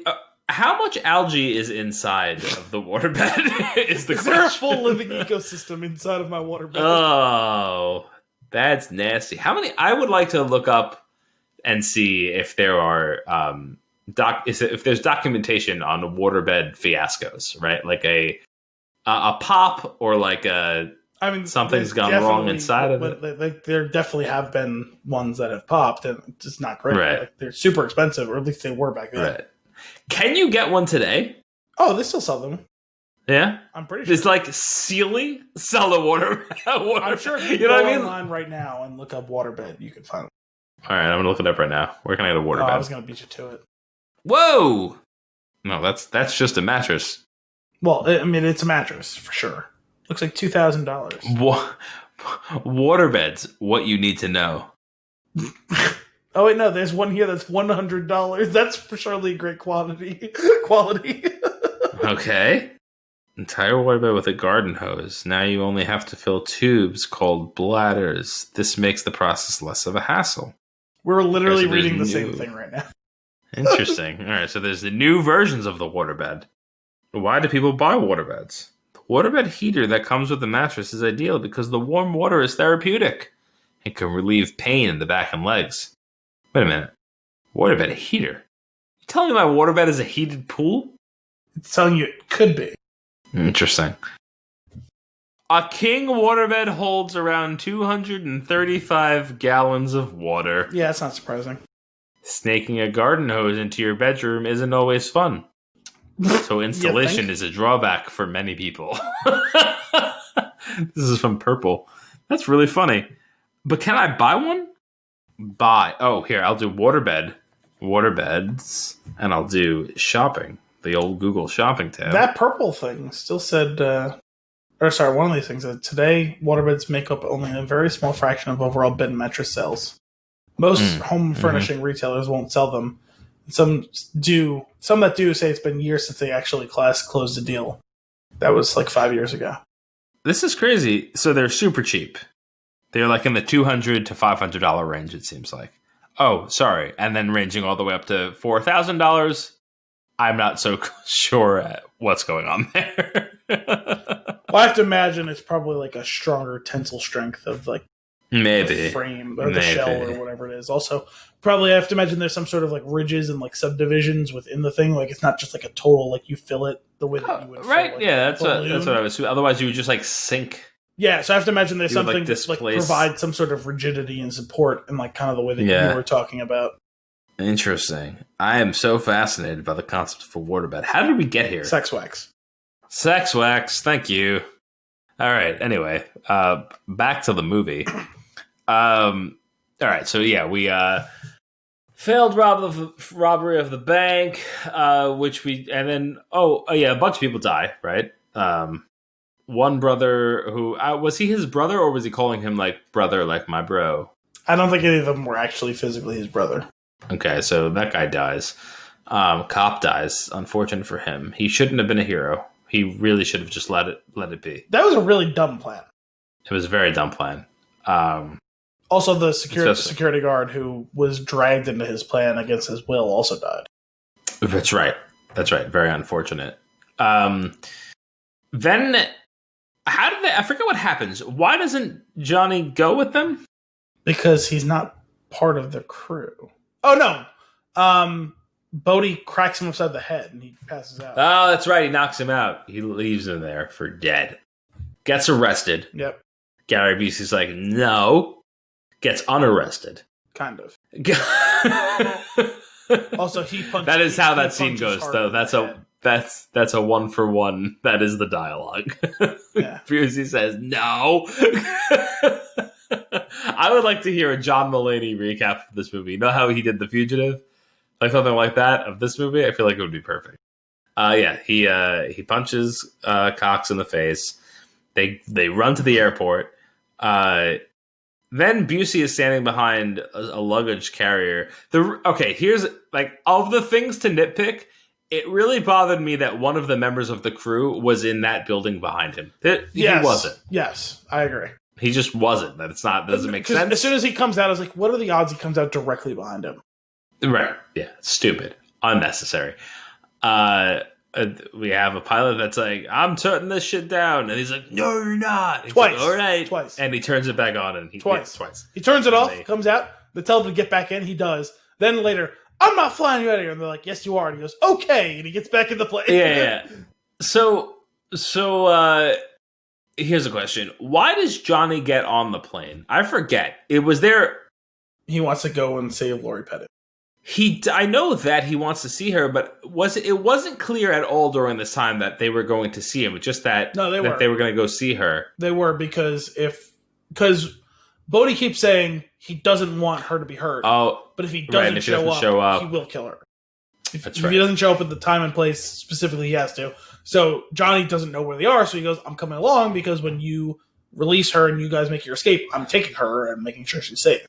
Yeah, that's right. Okay, fair enough. Then we have I would like to point out that the character that is shot that we get onto the who Busey shoots him. Yes, he was in the shootout. Busey shot him. Yes. We bring him onto the plane. There's no reason that character doesn't die then and there. Not really. I mean, the other guy got shot more times. Sure. What I'm saying is he's shot. He's going to die. We go through this whole rigmarole of getting him on the plane. Bodhi thought that he wasn't yet. Oh, he'll be able to hang on long enough. We'll be able to give him medical attention. He won't have to go to prison. I know, but the fact that he gets him onto the plane and then he dies before he hits the ground, it just makes the whole thing moot. Well, it's to show how out of touch with reality Bodhi was. Okay, I'll give you that. So, although what I potentially is huge flaw in the plan. Why does he go after Bodhi and not after the guy who he has already said to his face, "You're going to die"? Why doesn't he tackle that dude? Because it's a safer landing. Sure, that's a good point. That's a great point. But from the perspective of what you're asking, but actually, it's much less plot than it is thematically. Like, let's talk about this though. So that Bodhi is totally out of control and doesn't not right. Johnny gets on the plane to go meet up with the girl so that he could save her. Right? He's gonna rendezvous with the girl and bring her home. So it's clear to me then, and there was a third guy. Did they throw a parachute out of the plane? No. At some point? Okay, so the parachutes... No, so what happened was one guy died in the bank. They left him there. Right. Another guy dies in the shootout on the tarmac. Third guy gets shot, survives, gets dragged onto the plane. Fourth guy is Bodhi. Those are the four. Okay, right. So the guy that gets shot and killed on the tarmac, he shoots in the plane. What do you mean? Why does Johnny Utah dive out of the plane without a parachute? Well, they just didn't give him one. I know they didn't give him one, but the other guy, the one that died, they weren't wearing their parachutes. They were clearly throwing the parachutes into the plane in the scene prior before one of the guys dies outside of the plane. So his parachute's on the plane. Yeah, probably. Continuity error. But just go for it, right? Yeah. Fuck it. No time. I gotta jump. Yep. Which, so again, he dives. To reiterate my point about third act, jumping the shark. That is the most insane thing. Yeah, of course. It's absolutely ridiculous. It's something that I would do with my action figures. Sure. Ridiculous. Right? And I would really enjoy it. Beyond absurd. Don't get me wrong. Actually kind of obscenely absurd. Of course. And even though, what bothers me the most about that scene, I should be most annoyed that he jumped out of the plane without his parachute over this girl that he met 2 weeks ago. The passage of time is unclear. What is most frustrating to me... The most frustrating bit is that when he is like, you're going to have to let go of it. You're pulling it. It's like, you got to pull it. I'm not going to pull it, right? You got to let go of the gun if you want to do it. Right? That whole thing goes down. He lets go of the gun and it falls markedly faster than he is, which makes no sense. Yeah, because they would have reached terminal velocity at that point, most likely. Unless you actively throw it downwards. Right. In which case, it would probably only be a little bit further below him. But still, it launches down and away. And I was like, I don't know why I'm hung up on this, but this is really bothering me. Anyway, that was dumb. They land there, they're all tangled up, the girl comes free, and the movie kind of ends. Because this movie has, we established that it's 4 acts and an epilogue. Is that how we're going to go about this? 3 acts and an epilogue. 3 acts and an epilogue? That's fair. That whole thing of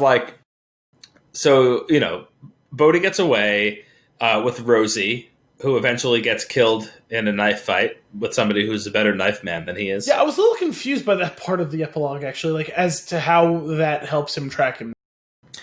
Yeah, what I was confused about is that how did you just miss him in all of these places? Hang on. I think actually the quote, I'm pretty sure... you by a week. Yes. Yeah. Okay, first off, how do you know that?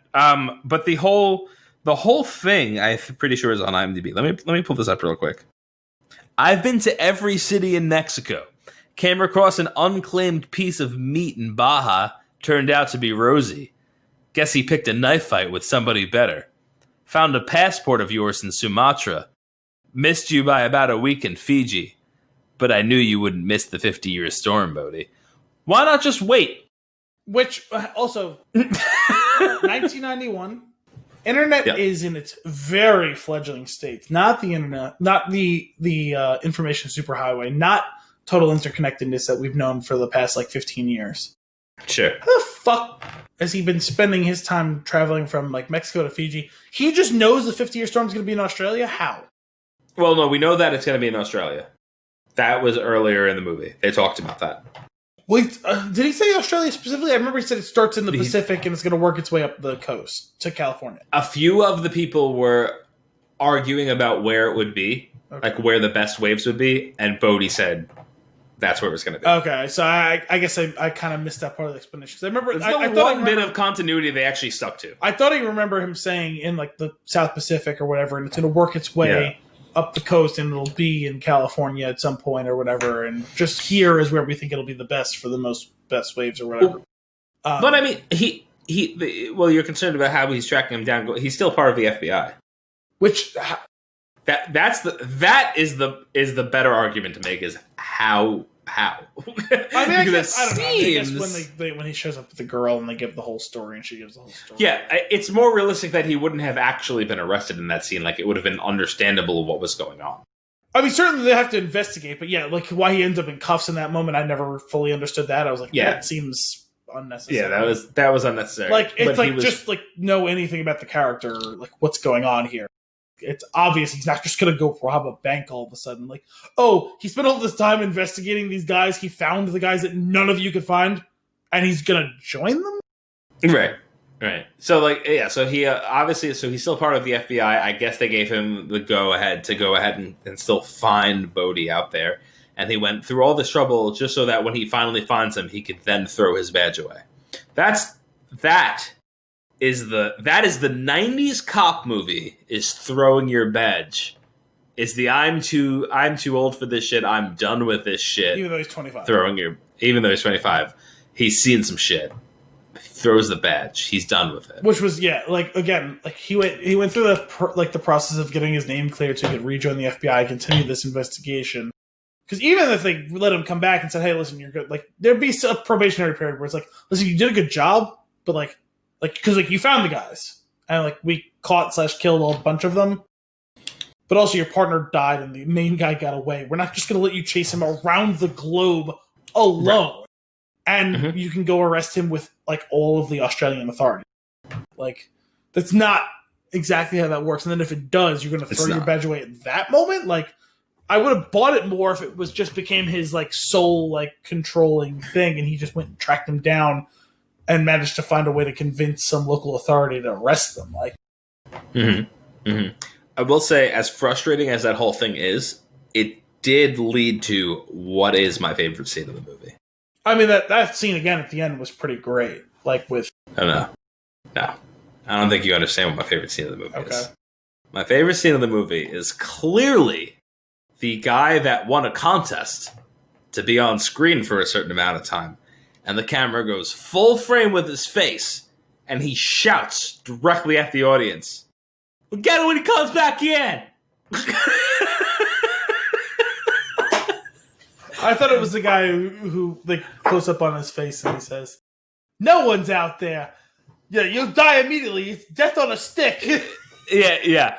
No, we'll get him when he comes back in, and then we have Keanu walking away in what will become the Keanu walk away swagger that he does. Yep. He has a certain arm flow left and right thing that he does where he's kind of a weird shapes moving, and he goes, "He's not coming back." But he only says it to himself. And then he throws his badge away, and it's meant to be super symbolic, right? But it means nothing.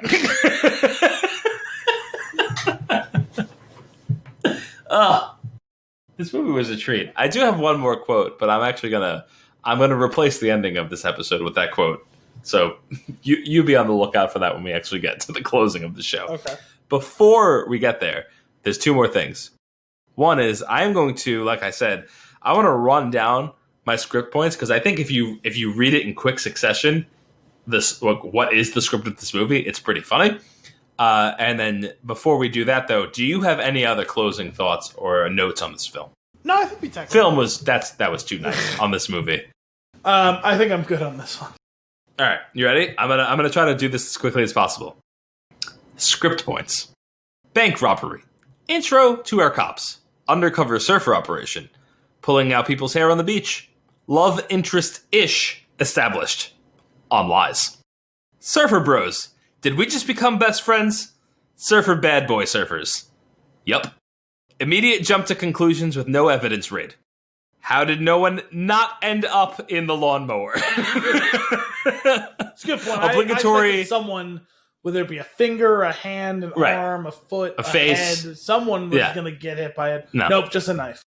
And nobody, just a knife. Obligatory, you blew 3 years worth of investigations, even though I know they had bricks of cocaine and an arsenal of illegal weapons. It's definitely surfers, though. No other leads necessary. It wasn't those surfers. Oh my god, what if it's my surfers? No. We know where they are. We know where they're going to be. So we will purposefully not pay attention to trigger the chase sequence. I forgot about that. They knew where the bank robbery was going to be. They called it. And then, to make sure that there's enough time for them to get away so that they have to chase him, Johnny Utah is sent to go get 2 sandwiches. Yeah, Gary Busey fucked that one. How did we forget about the gas station flamethrower? I did. It was pretty badass. Also, it was pretty badass. As part of the whole thing of Bodhi obviously knows it's him. When you're getting charged by someone and they're standing in the middle of the street and they're shooting a gun at you, you're gonna recognize that person's face. That's right. But it's not until later when he shoots it up in the air and it screams that he realizes it's him. That's when he notices. So we've got the gas station flamethrower followed by gas station explosion in the background, which that was pretty great. That scene when they're chasing through the town and the gas station, you see it explode in the cloud of flames and smoke behind them. That's pretty cool. Running through people's houses and knowing exactly where the front door and back doors are. Also, all of those doors are unlocked. Perfect. This is a different time. I can't shoot him. He's my bro. He didn't say that line, but that's what I heard him say when he was shooting the gun in the air. When he will shoot stray bullets into the sky, a lot. That's the note that I had on that scene. She finds out. Did you make up that shit about your parents? And then I went, oh, that's pretty fucked up. But we're all still friends, so skydiving. But we're enemies now, so kidnapping. Now this is the entire script. Now you must rob this bank with me and no mask. But the cops know he's a cop, so why is this an issue? Cox gets cocked. Tracked down by the baddies. But also, hang on a second. That undercover cop did a really bad job because he pulls the badge out, screams, "Undercover FBI, don't shoot." Then he shoots. Oh, when Keanu screams "Undercover FBI." Yeah. And he screams undercover FBI. Oh, and the other don't shoot. Gotcha. Then there's a long pause. Yeah. And then the guy shoots him. And then he said, "Oh, Meg, you startled me." Yeah, exactly. That's exactly what he does, yes. Except with a gun. All right, so then we track down the baddies. The plane engines are on, off, on again. This is very distracting, causing an excessive shooting, and very accurate from a distance gunning down by Busey with a gunning down of Busey, with a shotgun. At least he exhales directly into Keanu's face as he goes down. Johnny is on the plane now because reasons. You cleared that up for me, so I appreciate that. We keep the one guy alive so he can die on his way to the ground. At least he died after his pulling his chute. That's about it. There's no reason for that. Johnny jumps out of the plane without a parachute. I'm not sure how he had to drop... not sure why he had to drop the gun to pull the chute. I'm also not sure why the gun fell much faster than he did. I forgot that I wrote this in here before we talked about it earlier. He had to drop the gun because he didn't have enough hands to hold on to him and pull the chute. Sure. But like I said, you could probably just kind of gently release it, pull the chute, and grab it again. But that's maybe here nor there. Maybe. Or, I don't know, tuck it into one of your 600 pockets. Sure, but I think the whole point was that as soon as the gun isn't pointed at Bodhi's head, Bodhi attack. I'm not sure how they survived when the chute opened just before they hit the ground. I'm not sure how they're going to walk home from Mexico. Epilogue. Raining. 50-year storm. Finally track this guy down. Other last remaining member of the Surfer Brotherhood dead because, of course he's dead, he's a hothead. It was only a matter of time. Fight on the beach, handcuffs. Aw, man, you got me. But one more wave? Okay, just one. Point Break, 1991. That was a lot of fun. Yeah, no, it's a fun movie. All right, Al. I think we've rambled on long enough. That's all for this week's episode of Flix and a Six. We hope you enjoyed it. As always, if you have a movie for us to review or nuggets for us to discuss, you can send those requests to flixandasix@thespintune.com or tweet us at thespintune. Tune in next week for more movie and beer goodness. Until then, I'm Anthony Costanzo. And I'm young, dumb, and full of cum. Vacant, yes!